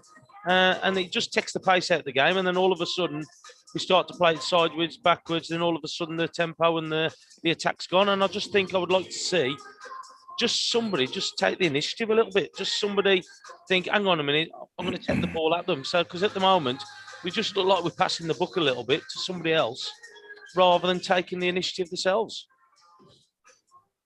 Yeah, I'd agree with that. I mean, I think I'd probably say, like, you think about the likes of Otasawi, that's a strong, powerful midfielder. We just don't seem to have a lot in that centre of midfield that's going to drive and make something happen and kind of, like you say, Tomo, take a risk. Yeah, I agree with both, and it's taking risks in different aspects. It's taking the risk within. If you talk about an Owen or then Dunker on the pitch who can do it, is breaking his back to get in the box. It might be Martino taking a risk, really getting that tempo going with the passing, taking a risk. As I said, a Semedo and Aït-Nouri getting high, really getting high and being aggressive with his starting positions, because you're kind of getting the ball sometimes and just coming out, passing it again. It's become a bit of a friendly, let's be honest. It's kind of Cody forcing that ball, taking that risk as well. It's risks in different areas. It's Pedence getting on a half turn. Everyone needs to take that risk or get that tempo. I think Martino and Dendoncker are the obvious, because they're on the ball a little bit more and they can maybe dictate the game more. But everyone needs to start taking risks to try and get something going. And I think we're talking about crowds as well. I don't want to be too harsh on the lads as well. I think this game needs a crowd as well, because this is when the games are a little bit like this. It does become more of a friendly thing. But when even sort of the decision about Aït-Nouri's challenge or not, it adds a little bit spice to the atmosphere, and it might just get something going. I think that we've seen so many games like this where there's no tempo going in the games, and this is where the crowd does really take place as well. But it drives them on, doesn't it? So to get the crowd going behind the players just drives them on, and that urgency as well when they are carrying the ball. I just think you just touched on it there, Carl, when we've gone down like the right-hand side, all of a sudden, rather than trying to drive forward or have a gamble at just getting in there, we're happy just to come back and pass it back and be comfortable passing it across from left to right. And I think that's where we've got to try. And I know there's people saying, look, we haven't got anything to play for as such, but we should be driving at these teams. We should be trying to penalise these teams to try and get the goals what we can. Yeah, exactly. And I think we sort of talk about last season. I think when we was coming back out, when we were getting it down the sides to Semedo Aït-Nouri, we was coming back out with a purpose. It doesn't seem like we're coming back out with that purpose tonight. And I know maybe I am being a little bit harsh, and I like I said, I do feel like the crowd does play a factor in these games, because I don't want to be too harsh on the boys, because I do feel like the crowd can pick that tempo up at times, but the crowd isn't here, so we're going to have to try and find a way to create that tempo in the game, and I don't think we've quite done it. And sort of touching again, like, I hope it isn't the mentality that we haven't got a lot to play for, because I do believe we've got a lot to play for, because I think there's some big decisions that are going to be made at the end of the season. And we sort of touched on it earlier about Owen and Gibbs-White, the central midfield, Jose, whether's going to stay, Pedence, Semedo, Traore. I think there are big decisions going into next season, and I think people need to prove where they want to, where Wolves are looking to be, and where their role fits in with Wolves as well. Is there a tactical element, Claire? Because it feels almost like, because they're kind of accommodating Daniel Pedence in the 10, that's meant that Willian Jose is maybe a little bit wider than he would want to be to have Traore up alongside him. And then we've not really got the numbers. We've not got Willian Jose into the areas in the penalty area where you can just put the ball in the box. Yeah, I mean, at times it looked like they were all floating around, just trying to get hold of the ball. And actually, it just meant we didn't have that stability when we got the ball into forward positions. But I think, like Carl said there, we've got to take some risks. We've got 3 at the back, and they're a solid 3 at the back. And that's the idea of it, is that we shouldn't be as exposed as we were against West Ham. We've got those 3 at the back, so we need to start taking some risks in the final third. They are generally solid, though. Did Romain Saïs get a little bit fortunate with the free kick that he won inside his own penalty area, Claire? Yeah, I'm not quite sure what he was doing there, but there was a couple of challenges, wasn't there, where the referee was giving him for quite soft decisions, but then it looked like it was the other way when you saw the replay. So I think it's one of those, isn't it? You get away with a few as a centre-half, don't you? And nowadays, if you just fall over after you tend to get it now, don't you? So it was a little bit fortunate, but I think I just don't want the season to peter out a little bit, because I do believe it is a big end of the season and a big next season. We've got places and positions to play for, though, haven't we? So we can still get higher up the league, and so it's more money for the club as well on the positioning. So there is a lot to play for still. Well, like we talked about pre-game, I'm looking down now. Fabio Silva has got a big coat on, tracksuit trousers, but he does have his shirt in his hand. How long would you guys leave it before looking towards him, maybe Vitinha, maybe Morgan Gibbs-White as options from the bench? Claire? I think you're going to give him 15. I think you'll give him 15 or 20 minutes, and then he'll be looking to bring somebody on to change it. If we're still missing that spark, I mean, traditionally we're pretty good in the second half, so hopefully this is the second half that's coming. But Leon, that was on before from Boyle Sports, I think he's got it nailed on with his 2.5 goals and under, hasn't he? I think me personally, I'm not too sure what Nuno's going to do, because I think will a change of personnel like for like help? Will it be maybe bringing a Martino on and putting Silva on instead of Martino, and going with the two up top with maybe Podence and Traore in a sort of number 10-8 position, or bring a Gibbs White or Vitinha on to change with one of the two in midfield, because I feel like we need more support. They're only playing with goals. Exactly. There's enough around them, Tomo, isn't there, to sort of crush that if it gets into him. So I think it's teams are back out for the second period. So thank you very much, Carl Ikeme and Claire Hakeman. More from you two after the final whistle. More from Tomo in just a second. Hopefully much more from Wolves in a couple of minutes. Don't go anywhere.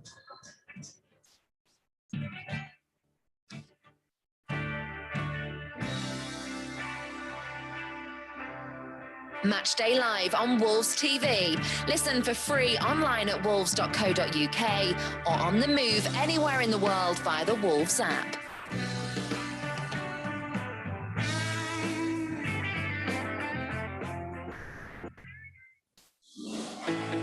Join the pack. Become a 2021 member online today. Whether you're a dribbler joining for the first time or an international fan supporting from afar, being a Wolves member gets you an exclusive joining gift. So we are ready to get back underway. Here we go for the second half here at Molineux. Wolves 0, Sheffield United 0. Now we are hoping for some goal action in the second period. We need something. If there was a crowd in, and be desperate for them to get behind the team and get something going. Yeah, on the edge of their seats. It's not happened. Yeah, without no doubt. So look, I think sometimes the crowd just give that urgency, don't they?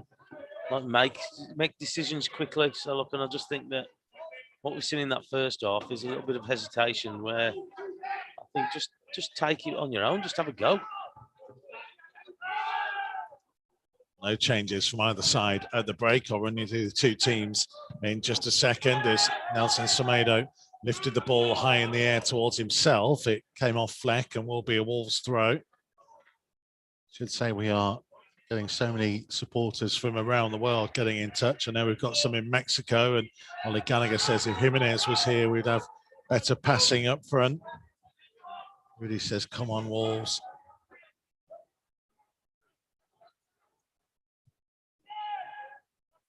Need something to inspire the many who are watching this evening, listening to us around the world, as Daniel Podence twists and turns inside the Sheffield United half, but lost it again, and it's carried forwards by Fleck through the centre of the centre circle, and he's allowed to continue driving forwards, but Bolly with the interception. Podence back to Semedo this time. Yeah, it's like just Podence on that ball where he's just give away. He had a chance just to pass it simple out wide, and he done a little turn and went into it, and the Sheffield United player. And looks like you don't want to give player a stick, but so look, he's just got to be making that decision a little bit quicker. Ollie and Brewster colliding. Nothing given from Robert Jones. Oh, I'm very surprised he doesn't give something there, because he's leaning over him, wasn't he, Bolly? There's Semedo on the right-hand side for Wolves. Traore was setting off ahead of him, but Semedo going infield to Dendoncker instead.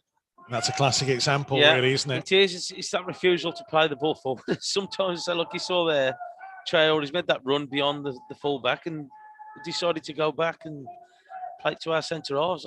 I think that's the difference. We've just got to make that decision to go forward, be a bit more positive. Goes backwards to Patricio. Because I'm just looking at Traore, and he's not happy that he didn't get the ball from Semedo. He wanted it. Ball forwards from Patricio. Traore headed it onto himself and then gets control of it through the centre circle. Willian Jose ahead of him. Traore through the middle of the half, couple of step overs. Now finds Dendoncker. Dendoncker wider for Semedo, just on the edge of the penalty area. Back infield to Dendoncker, now to Podence. Podence with one defender in front of him, lays it on for Semedo to the byline and fizzed it into the near post, but a comfortable take for Ramsdale. Yeah, at least that was a little bit of better play there from Wolves. So at least they've opened up a gap. A little bit of movement in front of Semedo, just getting behind them. Probably a little bit overhit from Podence with the ball to him, but at least that's a little bit better than trying to get behind Sheffield United. Egan to the right-hand side to Ampadu. So it's Ramsdale in goal for Sheffield United. Their back three is Ampadu, Egan and Bryan. Baldock and Stevens, the wing-backs. Osborne, Norwood and Fleck in midfield. McGoldrick and Brewster up top. Wolves with Patricio in goal. Then Saiz, Cody and Bolly as the back three. Semedo and Ait-Nouri, the wing-backs. And it's Ait-Nouri having to do some defending here at the moment. And Baldock maybe just getting the better of him. Little back heel for Osborne. Support arriving from Ampadu. Low cross in, turned away by Dendoncker. It's the Belgian and Jean Martinho in midfield with Podence playing behind Traore and Willian Jose up top. Semedo battling on the right-hand side. Saiz with his weaker foot has cleared it only as far as Fleck, 25 yards from goal. Foster Norwood to the right-hand side for Sheffield United as they attack the north bank to Baldock, onto Osborne. Back for the first time, cross from Norwood. It's a deep one that goes all the way through the penalty area. And as Stevens there first. Former Villa man controlling and support from Keane Bryant. Now Fleck. The run into Dendoncker, sent wide towards the corner flag, looking to whip across in towards McGoldrick, who nodded it down. It just evaded Brewster initially. Pulls it back for Stevens. Low one in towards the far post and away by Ait-Nouri. Sheffield United showing a little bit more intent and purpose at the start of the second period. 6 minutes of it played. Yeah, so they defended at times pretty well, Wolves there, but say again, for me, they're just giving Sheffield United a little bit too much time and space, especially around the penalty area. Ampadu, support from Baldock, now to Osborne. Turns away from Dendoncker with a foot in by Martinho, and Willian Jose will keep it in, and a clever back heel to Jean Martinho, who carries it over the halfway line onto Willian Jose. Only really Traore up with him. Ball goes backwards to Martinho. Infield to Dendoncker. Had to stretch to try and get hold of the ball. It wasn't the best of passes. And Sheffield United clear forwards, and McGoldrick keeps it on the left-hand touchline, driving deeper into the Wolves' half, up towards the edge of the box. Trying to switch the play backwards to Baldock. It's a big space between Baldock and Ait-Nouri. Goes infield to Norwood. For Osborne. One infield to Baldock. Just held off Bolly. For Ampadu. To Baldock. Time to set himself. Just lifts across in. Headed by Saiz up high into the air.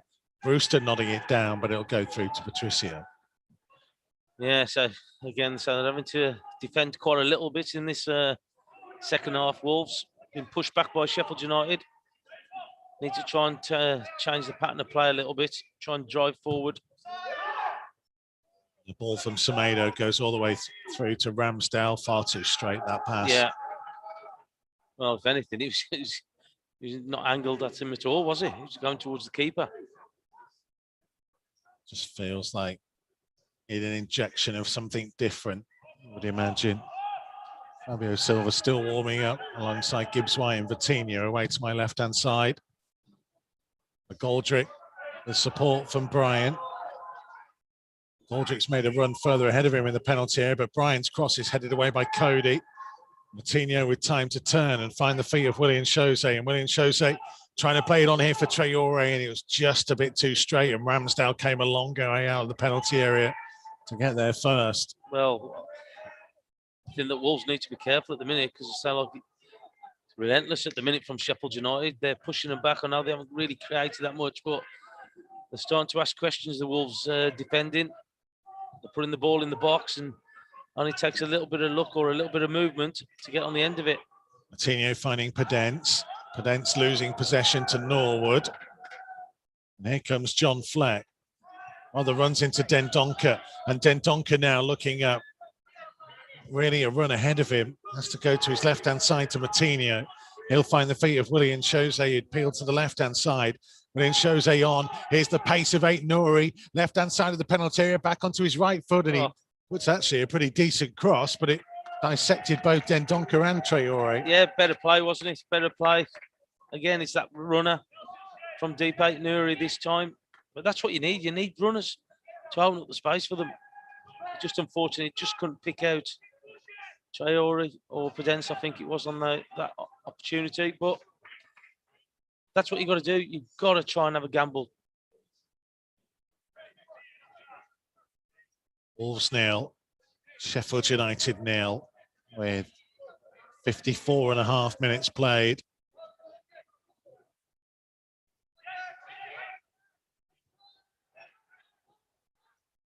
Fleck dropped deep. Seem to have got very deep at the moment. Well, I just showed you there, didn't he? The amount of space that Fleck had. He's just come short for the ball. And he's got not a player within 15, maybe 20 yards of him. Egan to his left-hand side to Brian. Came through the ranks at Manchester City.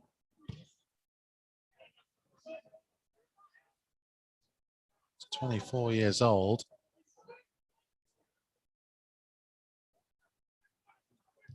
It's the 10th start of the season for him. Egan has possession again for Sheffield United.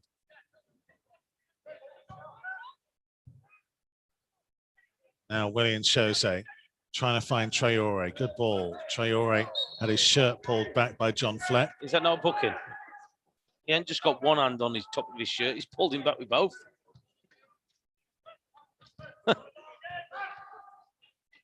Semedo. Podence trying to run in field, just rather ran into Brian. All cleared downfield to Cody. You wouldn't believe it, Tomo, but stats that I've got on my website in front of me suggesting Wolves have had 75% possession second half. Didn't feel like it. I'll tell you what, I would have thought the other way around, with the way that Wolves have gone. I thought Sheffield United should have had a lot more of the ball. I'm surprised with that. It's just updated and has now gone to 58% Sheffield United, which seems far more sensible. Yeah, I was going to say. It's a big swing, though. I was going to say it was, in a short period of time. Even the people doing the stats have it must have been them three switched passes. off. It must have been them three passes we had. There's Traore trying to run on the outside. Needs a bit of support down by the corner flag. Ender Stevens got a foot in. It'll be a Wolves throw. Stevens and Traore were involved in it. Pretty decent battle to try and get to the ball. Still no sign of any changes as yet as we head towards the hour mark. Still goalless. My 3-0 prediction before kickoff is looking more and more silly. Almost as silly as some of Carlo Kimi's predictions. In Jose, finding Dendoncker back into his own half to Bolly. Bolly trying to hit a big crossfield ball towards Traore, but Stevens can nod it down to Ramsdale. Yeah, so we're just watching this now, so we just look like we're running out of ideas at the moment. We're about to break Sheffield United down. I just think that when we do move the ball quicker, we look so much better as a team. Coutinho winning possession back in his own half, and Ait Nouri trying to get things moving. And he's clipped on halfway. I don't think anyone could say Rayan Ait Nouri's not tried to change the tempo. He has. He's probably the only one who's really tried to drive forward and made those runs. Just looking at there when Ait Nouri's got the ball, so we've got to have three attackers in front, Podence, William and Traore, who are just all standing next to a Sheffield United player. Either one of them come short, one of them run beyond, or somebody come inside for him. I think he was fortunate just to get the foul there. Norwood losing out to Ait Nouri. Just penalised this time for a little shove. Can add Canada to the ranks of those who've got Wolves fans listening in to us tonight. Many will maybe be hoping that we might see Theo Corbeanu after his exploits on international duty. And Rob Knight in Calgary in Canada says, we're welcome to go and visit him, Tomo. But if we come in the winter, bring the long johns. Not quite as exotic as Honduras or Argentina. Yeah, it's a little bit cold out there in the winter, I think. Rob says we need to step this one up a bit. Yeah. Again, if you'd like to invite me and Tomo to come and visit you when COVID reasons allow, use the hashtag Wolves Live. Used to have people send us stuff as well. Do you remember that back in the Championship? Saw a picture the other day. Someone sent me a load of hot sauces and barbecue stuff. I'd love that. Just want 3 things. It's Brewster down the right-hand side for Sheffield United. Low cross in. Comes all the way through to Ender Stevens. Big block by Semedo. And Semedo eventually getting to the loose ball again as Sheffield United tried to follow up. Wolves just switched off for a moment. And now they might get a breakaway at the other end. Here comes Traore, released by Dendoncker. Right-hand side of the box, low cross in and flick forwards of Willian Jose. Finally, having been denied at Fulham, it's off the mark for Wolverhampton Wanderers. From one end of the field to the other, just as Sheffield United had their best chance of the game. Forward went Wolves and Traore to Willian Jose, who made no mistake from close range. It's Wolves 1, Sheffield United 0.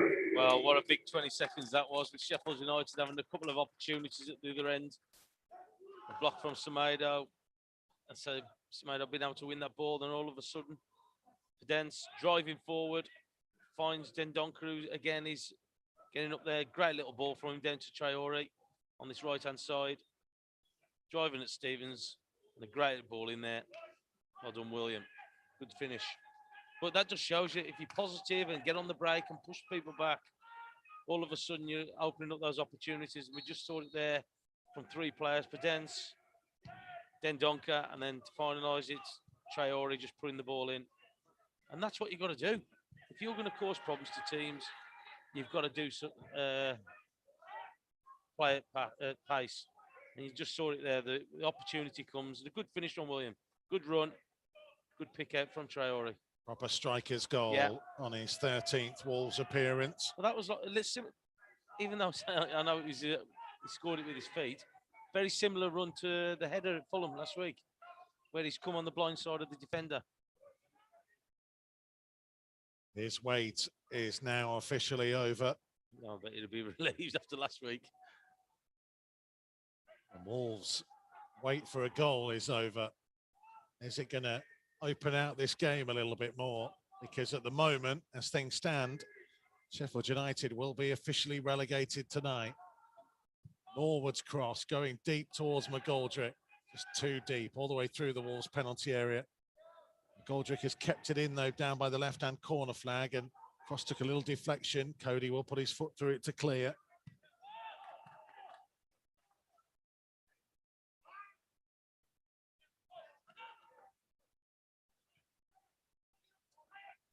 I'll tell you what, that just shows you what football's like in this Premier League, isn't it? We said about fine margins, and the 2 opportunities that Sheffield United had 20 seconds probably before that. It just shows you, you can get punished and just caught on your back foot. Ender Stevens on the left-hand side for Sheffield United. Cross turned away by Saiz from just outside the box. Dendoncker, who played a vital role in the build-up to that goal. And Traore, who was blocked off by Fleck, Wolves free kick.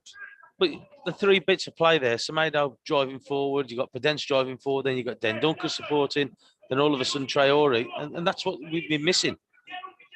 For 3 or 4 players running at pace with the ball, driving forward, and all of a sudden it creates that opportunity to get a goal. Wolves 1, Sheffield United 0.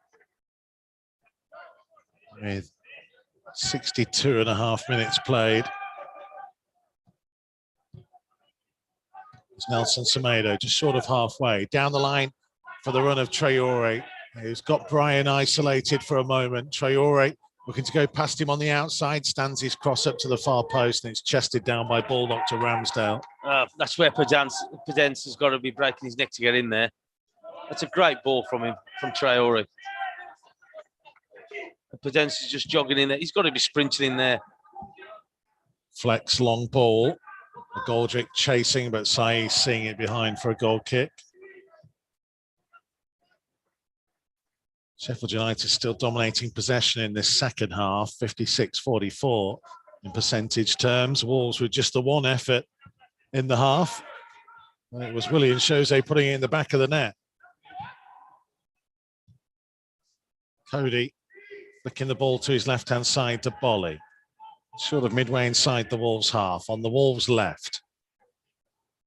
Slowing the pace down, going back infield to Cody just outside the D of his own penalty area. Now finding the feet of Traore, and Traore turning and skipping away from Fleck. Willian Jose making a run, peeling away to the right-hand side. And trying to drop his shoulder. And support from Dendoncker. Infield to Matinho, middle of the half. To Pedence, who dropped short. Pedence scooping it, looking for the run of Willian Jose. It was just bounced awkwardly in front of him and goes through to the keeper. But as you can see already, so like, just a little bit more of a spark and then the Wolves play. All of a sudden, I know like Sheffield United are starting to push forward a little bit to chase that goal. But I'll just think the Wolves, since that goal, just look a little bit sharper. They've just got to maintain it now. Ampadu to Osborne. That's the right-hand side to Baldock. It's about 10 yards from the corner flag. To Norwood. Laid in short to Osborne, who tried to help it on for Baldock, but Ait Nouri had tracked his run all the way. It's infield to Bolly, who clears. But hence beaten to it by Norwood. Infield to Fleck, middle of the Wolves half. Fleck looking out to the Sheffield United right again through Baldock. Sets himself and whips across in that Cody can head out of the penalty area. Fleck to Osborne, wide to Baldock. On again for the run of Osborne towards the byline, and Cross took a deflection and behind for a Sheffield United corner. Yeah, again, so they're starting to put a bit of pressure on Wolves. I think it was Dendoncker who's actually tracked the runner there. Nori with the initial tracking run, and I have to say, it's been one of his best games defensively as well as. Yeah, he's done well against him. Sharp has been in attacking sense. Kevin says really pleased for Willian Jose. Hope that he can get another. Alan says sweet payoff for Willian Jose, deserved. Well, I felt sorry for him last week at Fulham. It was a good goal for Fulham. Corner taken short. Norwood. Just on the edge of the box, pulling it infield to Baldock, who tries to scoop it in the area. And Sheffield United had three men on one on the far side. Comes through to McGoldrick, to Bryan. Back to McGoldrick again, up against Saïs. Took a deflection off Pedence. Cody clears it out the penalty area. Baldock scooping it high back out to Bryan on the left-hand touchline, who miscontrols Wolves' throw. Yeah, I think there'll be an end rush to take it. I think it'll. Might be getting a Wolves change soon, but I don't think it's going to be Fabio Silva based on him just going back out to warm up. And Gibbs White looks keener. I think there is somebody down below us maybe who's getting stripped and ready. Yeah, Vitinha. Semedo trying to release Adama Traore, and Traore put real pressure on Egan. Just about got his pass back to Ramsdale. It is going to be Vitinha, who's stripped and ready to come on. For Pedence, I would imagine.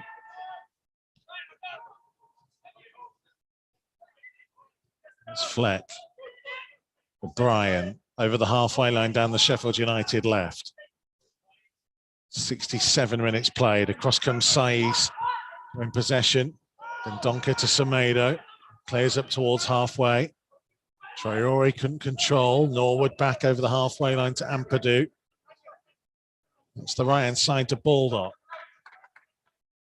Going to play it down the line for the run of Brewster. Bolly out with him. Ait Nouri trying to help out. Brewster with support from Ampadu. Infield to Norwood. Wide again to Brewster on the right-hand touchline for Sheffield United. Back to Ampadu and infield to Fleck. Towards Stevens, the left wing back who'd popped up in a central position. Norwood back out to the right-hand side to Brewster. feed it in towards Osborne, flicked wide for Baldock. Sheffield United seeing plenty of the ball, not quite hurting Wolves. Maybe they will do now as Osborne gets it at the byline, stands his cross up. Saiz with a very good header away, and Pedenza's got there ahead of his man, and he sold the pass short as he tried to release Traore. I just think he can go as big as he wants there, can't he? Tried to be so precise with it. It was the right thing to play for Dents. It was a shame. Wolves 1, Sheffield United 0. Just over 20 minutes to play. Here's Osborne. Trying to turn away from Matinho. 10 yards from the right-hand corner flag. Twisting and turning with Aït-Nouri at his back. Baldock takes over. Osborne flicking the ball on. It's whipped in low. Cody clears. It's going to be struck goalwards by Osborne. The ball loops high into the air. Aït-Nouri heading it backwards only as far as Norwood. Wide out to the right-hand side again for Ampadu. Support here from Norwood, who will set himself. A low ball infield to Stevens, who turns away and strikes it goalwards, and it fizzed over. And I think Patricio has got something on this to help it on its way. I think he's just got his fingertips to it, I think. It's a good turn from him. Left end donker, Stevens. It was really good play by Ender Stevens, the left wing back who struck it right-footed. Fizzed goalwards. Yeah, he got enough power behind, didn't he? Yeah, just a slight touch from Patricio. That goes down as a very good save. Corner right-footed from the left-hand side. Taken short to Osborne. Back out wide to Norwood. Infield to Osborne again. One touch. A left-footed cross now swinging to the far post. Bolly's header to the edge of the box. McGoldrick put it goalwards. He was blocked by the face of Bolly. Yeah, they're going to have to try and get the foot on the ball a little bit, Wolves here. Lifted back into the danger zone, headed to the edge of the box, and Pedence trying to get the better of Norwood.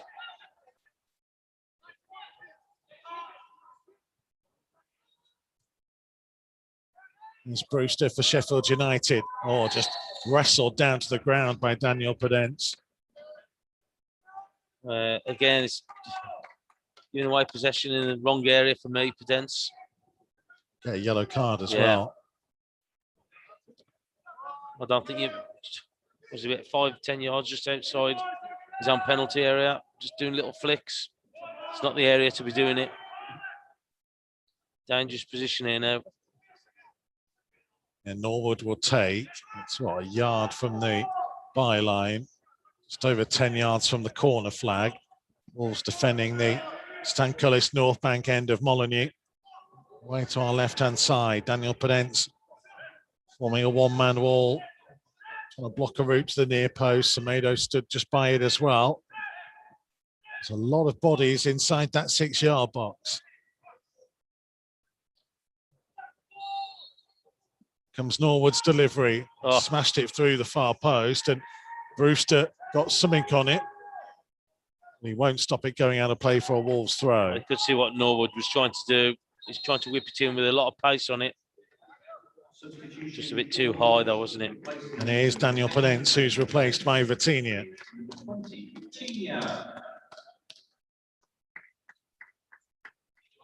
Still trying to get himself match fit, I would suggest, Daniel Pedence. Yeah, I was just about to say that. I say he was out for a while with an injury, wasn't he? And he's trying to get that sharpness back. Like I say, he's only going to get it through playing games, and he's had 71 minutes today.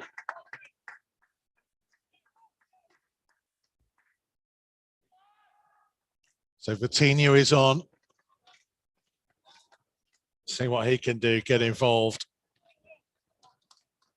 Well, those that will be hoping for a little bit more match action.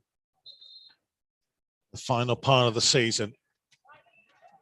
Immediately he goes and gets the ball from Aït-Nouri, but Aït-Nouri miscontrols the pass back to him.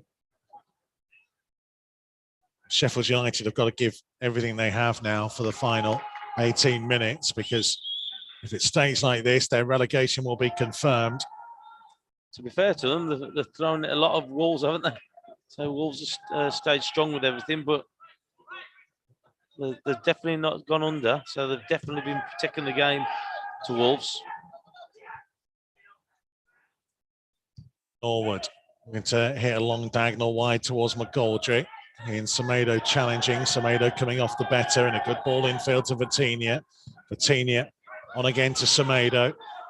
Traore will head up on his outside, and here is Adama Traore.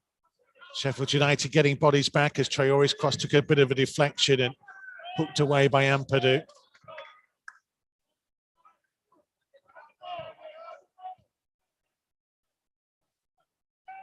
Just watching Sheffield United now. They're trying to press as much as they can.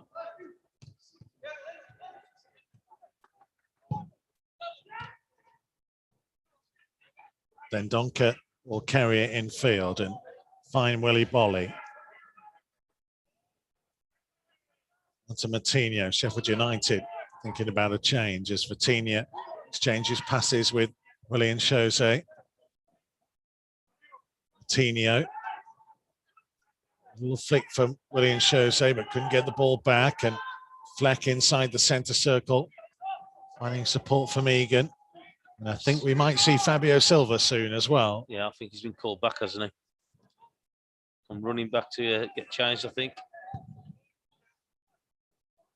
Big high ball to the left-hand side for Stevens. Double change coming from Sheffield United. Lys Mousset, one of them. He's had his injury troubles this year. He scored a Molyneux in the game here last season. It was an early one as well. Yeah, it was very early, wasn't it? 3 minutes I was in. going to say, yeah. I was going to say a couple of minutes. And that was down at the north back end.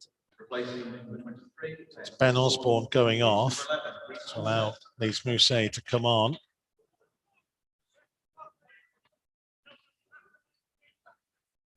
And Ryan Brewster will be the other man to come off. And Oliver Burke, former Albion man, come on. He's had an interesting career. Yeah, he's went abroad for a while, didn't he? Yeah, he was at Leipzig, I think. He's quick and strong, isn't he, Burke?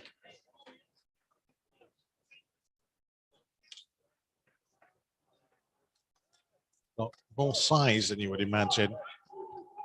A pacey winger. He's been playing more of a striker in recent weeks. Smallwood looks to whip a ball to the far post. Patricio decided really early he was going to come and get that and read the flight of it. Lovely. Good goalkeeping. Good goalkeeping. I always say time and time again, you always want to see your keeper coming for that ball. Just relieves the pressure on your defence. Takes the sting out of the game a little bit. Saiz to drill one forwards. Traore, what a good header in field to Willian Jose. Oh, he left it for Vitinha, and Vitinha left it for Willian Jose, and it left Nuno. Having a bit of a tantrum on the sideline. Little jump up there, wasn't it? He wasn't happy. It was a great play by Traore, wasn't it, initially? You can see what William was doing. Baldock on for Burke. Just about a low cross in that I think hit Baldock and goes behind for a goal kick. Nuno is still fuming. And here comes Fabio Silva. And it will be Willian Jose who will be replaced. He finally has his goal in all gold. Should have had one at Fulham. Yeah. Had to wait a week. But the wait was worth it for the Brazilian. As I said, it's very similar movement to the one at Fulham. Even though it was a header at Fulham. Well, that's the kind of service, isn't it? Yeah. Forwards need. That's why, as I say, you've got to put it in the right area. We saw at Fulham last week, Pedence putting it into a good area and he's able to come forward and attack it. It's exactly the same there with his feet this time with Traore. Fabio Silva on. Wolves leading by a goal to nil with 13 minutes to play. Saiz's header. Burke won't be able to keep it in. It'll be a Wolves throw deep inside their own half.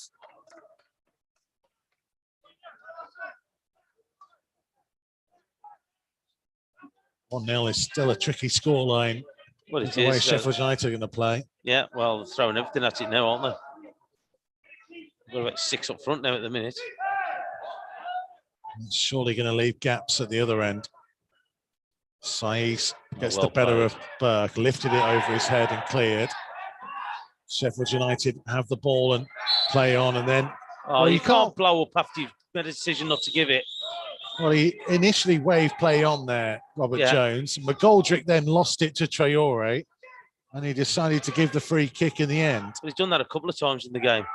Did the same with Osborne in the first half. Stevens on to Bryan. Dangerous cross in, turned away by Martinho. Ender Stevens will get a second chance to put it into the danger zone. Lifts it all the way through the penalty area. Egan putting it back towards the far post, and there's a tumble. Oh, get off. Challenged by Semedo. But Robert Jones not interested, and Wolves can clear through Saiz to Vitinha. Traore. Oh, well, Wolves wanted a free kick and nothing given. And Sheffield United come again through Burke, trying to run on the outside of Semedo, a low one in, and Patricio just spilt it for a moment and Cody cleared.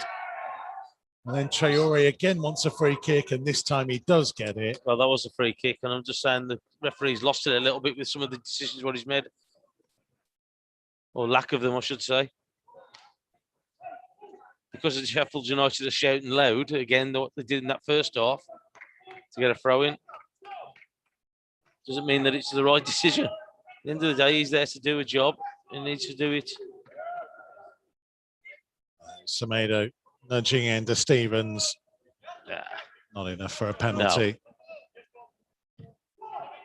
11 minutes to play at Molineux. Or Dendonk with a loose pass straight to McGoldrick. McGoldrick midway inside the Wolves half. Support from Fleck. That's the left-hand side to Stevens. Stevens on in the penalty area. Mousse, left-hand side of the box, trying to pull it back. Support here from Norwood. Oh, what a save by Patricio. And somehow Wolves have managed to squirm the ball away. And an offside flag has gone up. Yeah, I think that's from Mousse earlier on. But again, Wolves are going to have to pick themselves up. Nuno's telling them to focus and concentrate. Yeah, Mousse is a long way offside in the build-up to it. But he pulls the ball back and Norwood strikes it right-footed, and Patricio did really well. Yeah, great save from Patricio, wasn't it? But he wasn't to know that it was going to be offside anyway. There's that silly rule again where the flag goes up late. Got Heikki Heinonen from Finland tuned into us as well. So I'm adding them to the list of countries where we've got people tuned in. Honduras, Argentina, France, Sweden, Denmark, Ireland, USA, Mexico, Canada, and Finland at the minute. Is that your next tour, is it? Yeah. It's the cruise that you and I are going to go on when COVID allows.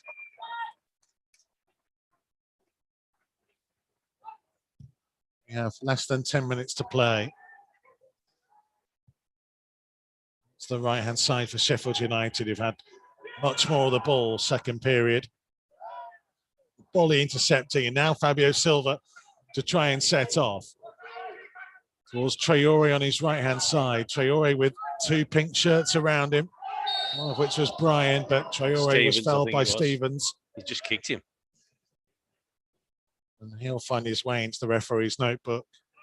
Well, if I was Wolves, I'd just kick in the ball to Traore now. Not going to be able to challenge him as such, Stevens.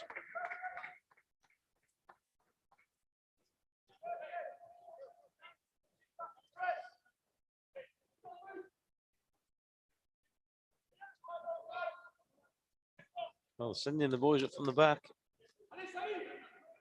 Oh, the game is not won yet. No. Gian Martino is placing the ball very carefully. Midway inside the Sheffield United half, a long way towards the right-hand side. United's line is on the edge of their penalty area. It's Martino's delivery. It was flicked on, and it might drop towards Saiz, and somehow Ramsdale's kept it out from real close range. On his weaker foot remains Saiz, and in the meantime, here goes Baldock, and suddenly it's 3-on-3 at the other end, and Baldock overhits the pass, and it'll go through for a goal kick. Oh, I'll tell you what, it was like the 20 seconds when we scored, wasn't it? We've had an opportunity, and all of a sudden, Sheffield United bearing down on our goal, but a good save from Ramsdale. Oh, yeah. Spread himself, didn't he, from Saïs's effort.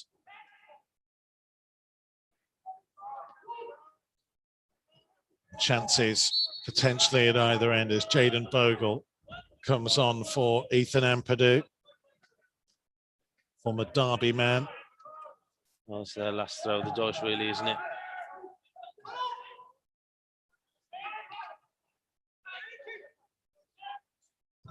Here is Nelson Semedo running down the right-hand side, drawing the throw.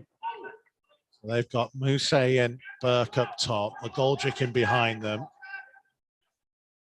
I think Baldock's going to play right-hand side of the back three now, with Bogle as the right wing back. As Wolves get another throw.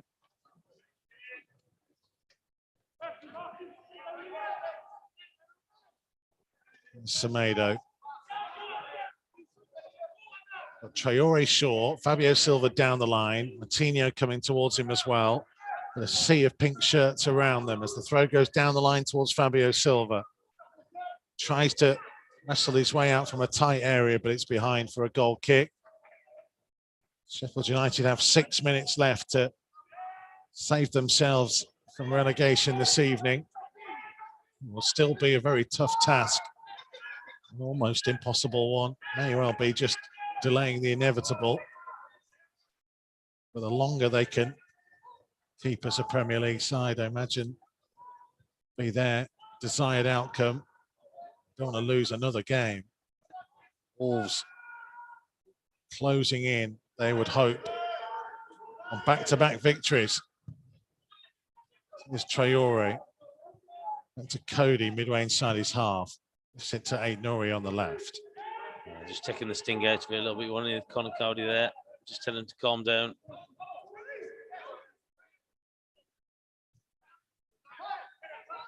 Was looking wide for Semedo. It went straight to Stevens. Yeah, he just lost his balance a little bit. Connor Cody's in when he's just playing the ball.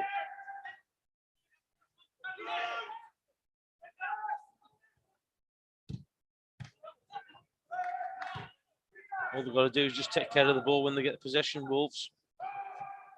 As it stands, they will be in 12th on 41 points. There's Adama Traore turning and driving forward. So now Fabio Silva, right inside of the penalty area, low strike, but straight at Ramsdale. Yeah, he's overstretching for the shot in the end, wasn't he? You could see he was setting it up, letting it come across his body, but he's like basically just stretching a little bit for it.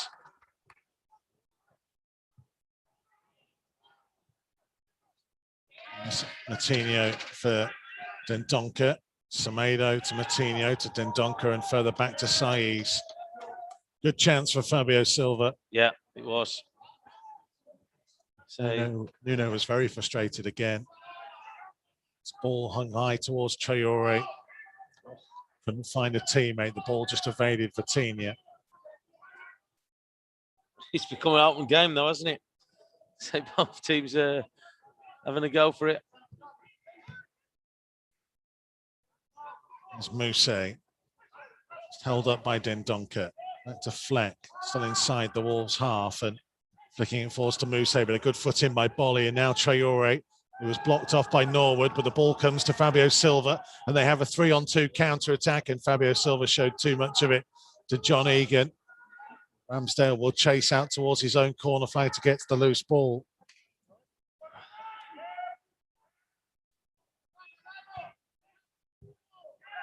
Just needed a better touch from Fabio Silva.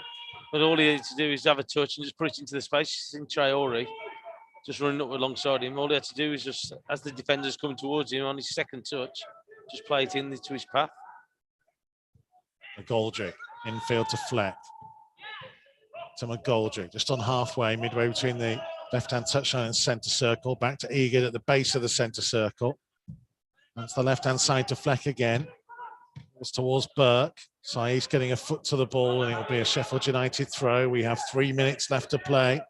Wolves 1, Sheffield United 0. It's on the verge of extending an excellent home record against the Blades as well. Been unbeaten in the last 7 meetings at Molineux before tonight. They come again, though. Bogle trying to carry the ball across field. Keane Bryan trying to stand it forwards towards the far side of the box.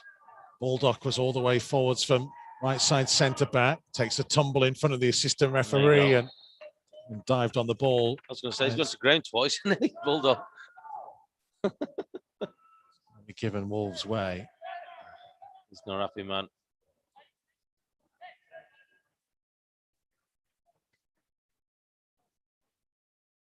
Seen the goal again on the replay. Yeah, it's good movement from him.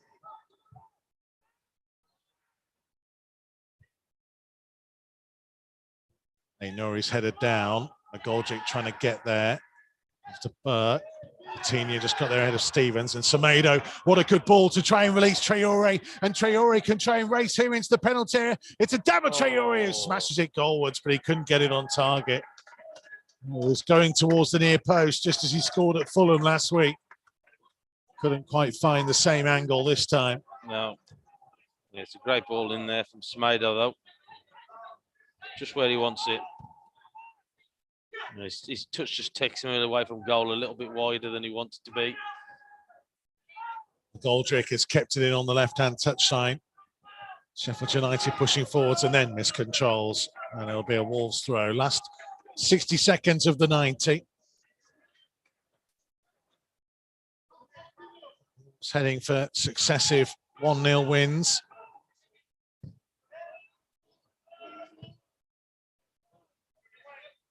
Tomo's prediction before kickoff of 1-0. But importantly, it would win money for the Wolves Foundation because I predicted Wolves to win to 0. Yeah. Well, if we can get Silver to score, double bet. I think, what was Leon's bet? Was that just Wolves to win? So he might be in for some good money. And he doubled all them to 200 quid as well. Yeah.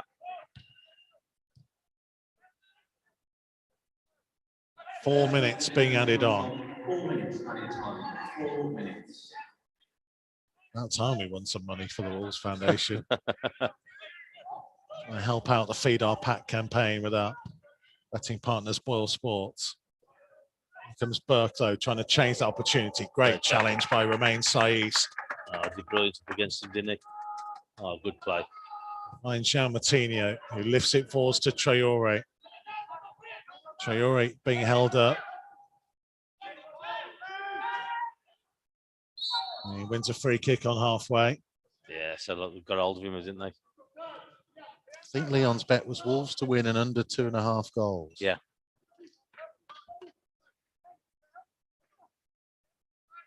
So even if Wolves get a second, we might have 3 winning bets. If Fabio Silva gets that second. Fingers crossed then. It's Cody. Bolly. On the left-hand side for Wolves. About 15 yards inside his own half. A long one falls towards Fabio Silva at Ramsdale. He's right out to the extreme right-hand corner of the box to collect it. Already played over a minute of the 4 minutes being added on. Action from Carl Ikemi and Claire Hakeman to come on Matchday Live Extra. Tomorrow, we will be with Wolves women on their FA Cup adventure against Blackburn from the new Bucks Head at Telford. 2:45. Tune in to Wolves TV, wolves.co.uk, the Wolves app, and the official YouTube channel as Martinho slides in and it's out of play for a Sheffield United throw, 10 yards over the halfway line. Monday afternoon, the small matter of a under-23s derby. Wolves against West Bromwich Albion. And a win for James Collins' side will go a long way to securing a playoff place. Brian crosses in from deep. Bolly heads it away from the edge of the penalty area. Martinho couldn't collect, and Nuno is fuming down in front of us. Absolutely fuming about that. Vitinha, what a lovely ball. Here comes Traore. He's got Fabio Silva in support. Traore on his right foot, striking. Big deflection, plucked out the air by the goalkeeper. Yeah, I just think he could have kept hold of that for a bit longer there for Traore. So he's 1-on-1 still. I think it's Egan there. I say he looks shattered, Egan. To be fair, he's had to chase him most of the night, hasn't he? Semedo pulled back by Keane Bryan, who didn't fancy chasing him at this late stage of the game. Still a minute left to play. The Wolves have had quite a few chances on the counter-attack now. Well, they have, because Sheffield United have tried to force everything forward, hasn't they?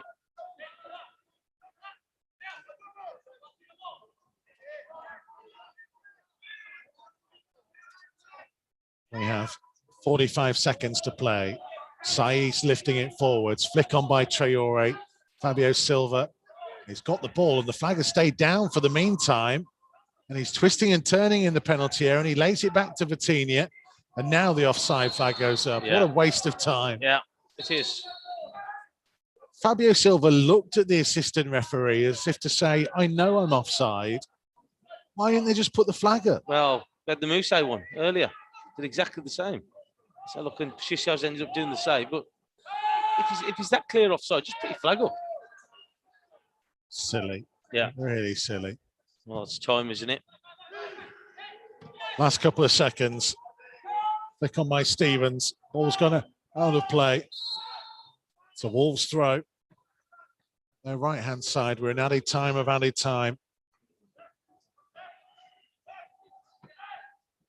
On the verge of back-to-back victories. And the final whistle goes. It is 2 1-0 wins in a row for Nuno's Wolves. This one given to them by Willian José's first goal in Old Gold. An important strike after Adama Traore had raced down the right-hand side, released by Leander Dendoncker. The low ball into the box, turned home by Willian José, denied by VAR last week. He would not be denied this week. Sheffield United's relegation from the Premier League is confirmed as well. Wolves had some good opportunities in the second period, but Sheffield United dominated the possession. It will not be a game that will live long in the memory, but it's another 3 points. It takes Wolves past that all-important 40-point barrier, which will surely secure another Premier League season for the Wolverhampton Wanderers. It finished at Molineux. Wolves 1, Sheffield United 0. Yeah, so to be fair to Sheffield United, they've had a real good go at it in this second half. They tried to throw everything at Wolves. And to be fair, Wolves defended pretty well, but it's when Wolves step it up and the tempo's increased as well that they look a different side. So that the goals come from that. By driving forward, 3 or 4 players, good ball into the right area, and then William just to finish it off. And probably, for me, probably just edged it as well, Wolves. But again, it's tough to watch at times when we're playing like the way we do sometimes. But we've got the 3 points, clean sheet. That's what they'll look at. It wins your games. It does indeed. We'll take a very short break and then we'll hear more from Tomo and also from Carl Ikemi and Claire Hegman here on Wolves TV's Matchday Live Extra.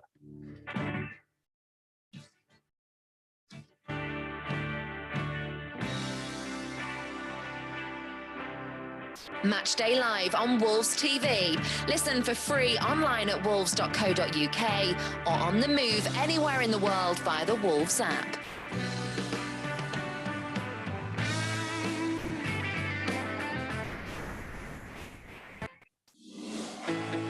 Join the pack.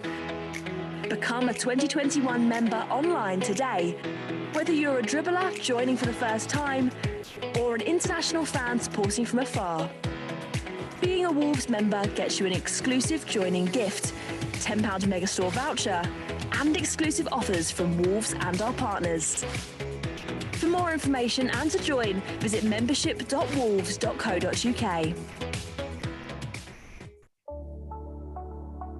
Wolves Lottery is committed to helping Wolverhampton and the local community improve, whilst giving fans the chance to win some fantastic money-can't-buy prizes, excellent Wolves experiences, as well as £1,800 given away every week. For more information and to sign up online, visit wolves.co.uk/Wolves-Lottery. We can't welcome you to the Wolves Megastore at the moment, but our online store is available 24/7. Visit shop.wolves.co.uk for huge savings on replica kits, training wear, and exclusive Wolves clothing ranges. Wolves TV, the home of live uninterrupted radio commentary of every single Wolves game. Jimenez! Oh, you beauty! But that's not all. Wolves TV also brings you extended and alternative match highlights, interviews with the team, behind-the-scenes features and training coverage, plus see every goal Wolves score from every angle. The volley over the goal! That is simply stunning! So check out Wolves TV online at wolves.co.uk or on the move via the Wolves app.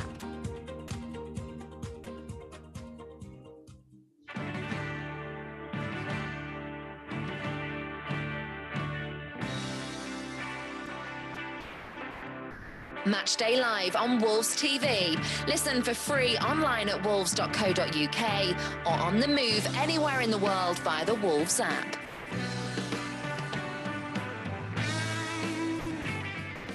Full time at Molineux, Wolves 1, Sheffield United 0. A second consecutive 1-0 victory for those in Old Gold. As far as the stats went, Sheffield United just edged the possession overall, 53 to 47, though a lot of that is down to a pretty dominant second half performance from the Blades in truth, given the fact that they had 61% of the possession. But the all-important stat that matters is that Wolves got the ball in the back of the net and their opponents didn't. Carl Ikeme, was it a deserved win in the end for you? I don't know. I think the Sheffield United probably edged it. Well, definitely did edge it for a lot of the second half. Did Davison a lot of pressure.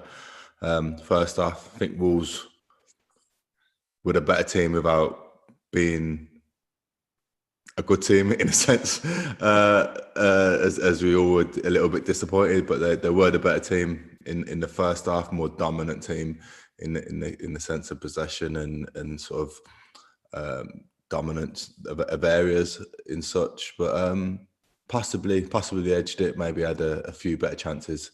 I suppose that can be the argument for Wolves' victory. But yeah, it was. I think there's a lot more questions to ask than answers, in all honesty, even though I'm really delighted with the result. And I think that the greatest thing that's probably come out tonight is Jose getting off the score sheet, because I'd really like to see him get some goals towards the end of the season. And it'd be interesting to see what would go from that following the next season when we would sign him, because I do like him. I think he's a good player. I think with the right supply, he will score goals, as you can see tonight.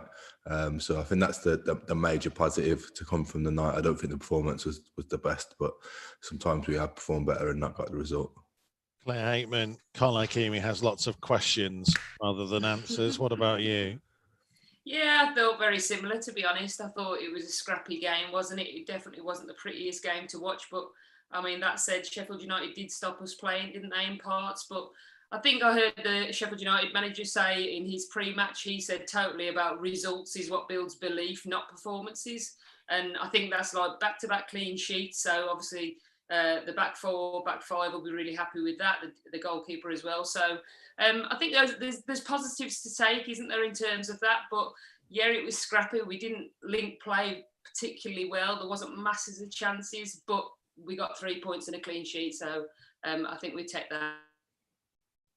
Tomo, what did you make of it in the end? Yeah, it was a scrappy game. I thought that Sheffield United had a good go at it. They took the game to Wolves. I will give Wolves credit for the way they defended. They defended well, keeping Sheffield United out. But it just shows you when we do up the tempo, when we do increase the pace with the ball and in attacks and our movement, that we cause Sheffield United a problem. The goals come from that, where 20 seconds earlier, so they're having an effort goal, then all of a sudden we start breaking pace, and then we cause them a problem and get William to score the goal. And that's the difference. So it just shows you when you add a little bit of quality to what we've got and to the play that we've got, then all of a sudden you can create anything. But didn't do it enough for me. Didn't do it enough in that top third. We had opportunities, I know, towards the end there with Traore going through, but I think when we do show a little bit of quality in that top third, we do look a different team. It's kind of like Tomo that when they did break on that opportunity, that was kind of the spark that just kind of woke us up a little bit in a sense. And that was the first time, as Claire was saying, that we needed that spark in the first half. It was like we needed to like nearly concede a goal for us to spark and kind of come into life, really. And I think that's probably what the disappointing thing is, if you're talking about the game in general, is that we didn't have that spark enough in the 90 minutes. We didn't have that spark going forward. I agree that we did defend well at times, but we didn't have that spark in the game, and I think that was the disappointing fact. But it kind of almost took for us to concede to create that spark, and then that was Wolves at its best when you're seeing Traore get into them areas, because I think in the first half as well, we kind of crossing from areas that were difficult. Sheffield United had a lot of players in the box. It seemed a bit more hopeful, where that seemed to force an intent, and it was because he was able to get in them areas where he could affect the game more. But it just shows you, if you put that quality in there, that you'll get opportunities, and that's where the goals come from. By putting a bit of quality in the first half, I thought that we got to the byline, we got to the touchline to cross the ball, but we never put that quality in. We just kept picking out the Sheffield United player, and I think that goals come from a quality cross from Traore, and so that's what it's missing. Yeah, and it's sort of, as we were speaking about, taking a chance, and I think it was. I believe they were trying to take a chance I don't believe that. I'm not saying they were trying, but it's other players taking a chance, and it's the fact of maybe a Semedo making a run, so Traore has got space to get down to the byline and put the right ball in where there's not eight Sheffield United players in the box. It's Podence making space for Aït-Nouri, or vice versa, or then Duncan making a run. It's taking that ultimate chance, where the risk, where we are going to see the chance of a Traore getting to the byline one-on-one with someone and be able to put that sort of ball in. But I'm sure the two of you agree with me. So, like, if you've got a runner, or you've got somebody moving in front of you, that makes up your mind. It either drags players away, but it gives you an option to pass the ball. And for me, when we do start to do that, we look at a different team. When we've got that movement in front, that's the problem. What we don't have a lot of the time is that we don't have that movement. We're quite static. But when the movement does happen, all of a sudden things start to open up. And I just think that lately we haven't really done it enough for me. I think Traore as well, the fact that he's hitting a little bit of form is like a positive that we need to take, because he's been spoken about a lot about, being really off form and not offering in the final third. But I think obviously in the last 3 games, he's had 2 assists and 1 goal now. So that's something for him to build on as well. I was going to say to you, Claire, that if we are taking positives, we're now past that 40-point mark onto 41 with Burnley, West Brom, Brighton to come in the next 3 games. So realistically, there's a good chance they can get themselves above 50, which may not turn out to have been too bad a season overall. Yeah, definitely. And I think in that you've got West Brom away, haven't you, as well? And that's obviously a huge game, obviously, for the fans and for everybody. Every score is at the start of the season. So there's some big games in there, and it'd be interesting to see how we open up. Do we start to take some risks? Do we try some of these young players that we were talking about pre-match and giving them a go and see how they get on? Yeah, that's going to be the big question, isn't it, Carl? Now, how do they approach this final stretch of games now that they're effectively safe? Maybe one more win would mathematically do it, but they're not going to go down now having got past 40. Yeah, I think I did say at half time, and I really believe it's an important stretch of games coming up for Wolves, and I believe it's a chance to try a few players, but I think it's trying a few players to see if they can step up for next season, because I think there's going to be question marks about how we approach next season, and I know we had Tim on at the start of the games, saying that you don't know if there was money to spend. I don't think you can say that with this Wolves board and the way they've approached the seasons since they've come in with Fosun and Nuno. I don't think you can say there's no money to spend or they won't spend money, because I think it showed in the past that they will pull the trigger if they need be. To what extent, who we don't know, but I think there's a lot of question marks about who's gonna who's going to push on for us next season, and where do we need to strengthen, and that's why I was a little bit critical as well. Is that, but I do believe that we do need to strengthen next season. So that's a good positive for some people to take, to say that, well, you don't need to strengthen in my position, because I'm here and I'm ready to drive the club forward. And we sort of talk about Gibbs White, Owen coming in, Aït-Nouri, other players, Fabio, Jose, making a point tonight to say that, you know, I want to be a part of this club going forward, because Fosun's plan hasn't changed, and Nuno's plan has not changed, that they all of a sudden want to be mid-table and floating in the Premier League. They still want to be top half of this league, top half of the league, top 6 Europe. They still want to try and push for that. Whether we get that next season will be difficult, but that's still the aim of the club. And I feel that that's where, moving forward to the end of the season, where we need to see, well, where are we going to go for next season? But don't you think that if we don't keep adding to the squad, that we'll get caught standing still, kind of thing? You know what I mean? I think to progress in this league, you've got to keep adding quality players to your squad. And I think probably it's shown this year that we probably might need a few more, or a bigger squad. Not a massive squad. Yeah, I think the injuries have shown that, haven't they? And we don't carry a massive squad, and there has been issues in that. But like Carl says, I suppose some of these under-23s, whether they can fill some of the gaps. But you might be looking at some of the more experienced Premier League players that have been around, and you know, where can we pick a few players up, not necessarily outlaying a huge amount of money as well. Yeah, it's not like I think there needs to be a loads of signings. I think Raul coming back will be massive. Neto as well coming back will be huge. Having Bali back is big for us as well. I think it's not a overhaulage of the squad. I'm not being critical of the squad either, but I think there's 1 or 2 key areas where we do need to maybe look at strengthening, or maybe look at adding to, and I'd just say 2 or 3 areas in all honesty where we could do that. And that's where I'm kind of looking at the sort of likes of Gibbs White, Owen, the players that we already have as well, to look to make their claim as well for it. I think Aït-Nouri's been decent as well. I think he has got a good future, but I'm looking for him to say that, you know what, you don't need a left back. I'm here. I'm ready. I'm going to prove to you that I am the guy here.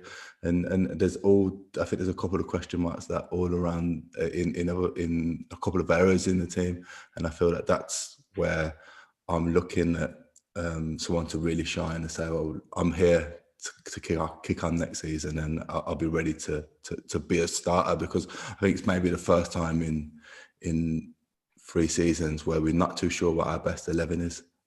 And I don't think that's, and it's not necessarily a good thing for us at the minute, because there's been a lot of injuries and try to change and adapt to players losing. But I think it's a good thing for the young players to think that, you know what, there's an opportunity for me to show that actually I'm here and I can progress this club forward in my position. Well, it's going to be fascinating to see what happens over the course of the next couple of weeks as we kind of close in towards the end of the season. On Matchday Live Extra, we will go through all the different kind of positions. We'll pick one each week and have a discussion on where we see it, I guess, in a state of play, really, as regards Wolverhampton Wanderers, the men's first team, because the football club, of course, is bigger than just what goes on here with Nuno's side. And Claire will be with me tomorrow, Claire, when it's the women's turn, the 4th round of the FA Cup. Just very quickly, people should really tune in, because the last 2 games have been phenomenal watches, haven't they? I think Claire's frozen, so we might have lost Claire for just a moment, but trust me, they are well worth watching. And make sure you tune in from 2:45 tomorrow afternoon. And Tomo, just one more thing to mention. You finally got a prediction right. Claire's back for just a second, just in time to celebrate Tomo getting a prediction right. But I won some money for Wolves Foundation. So technically, I'm still the big winner. Oh. Silver lining, eh? I thought you froze then, Mikey. I was gonna celebrate. Claire, I was just giving the big build-up for people to watch the women tomorrow. I thought you were heading that way.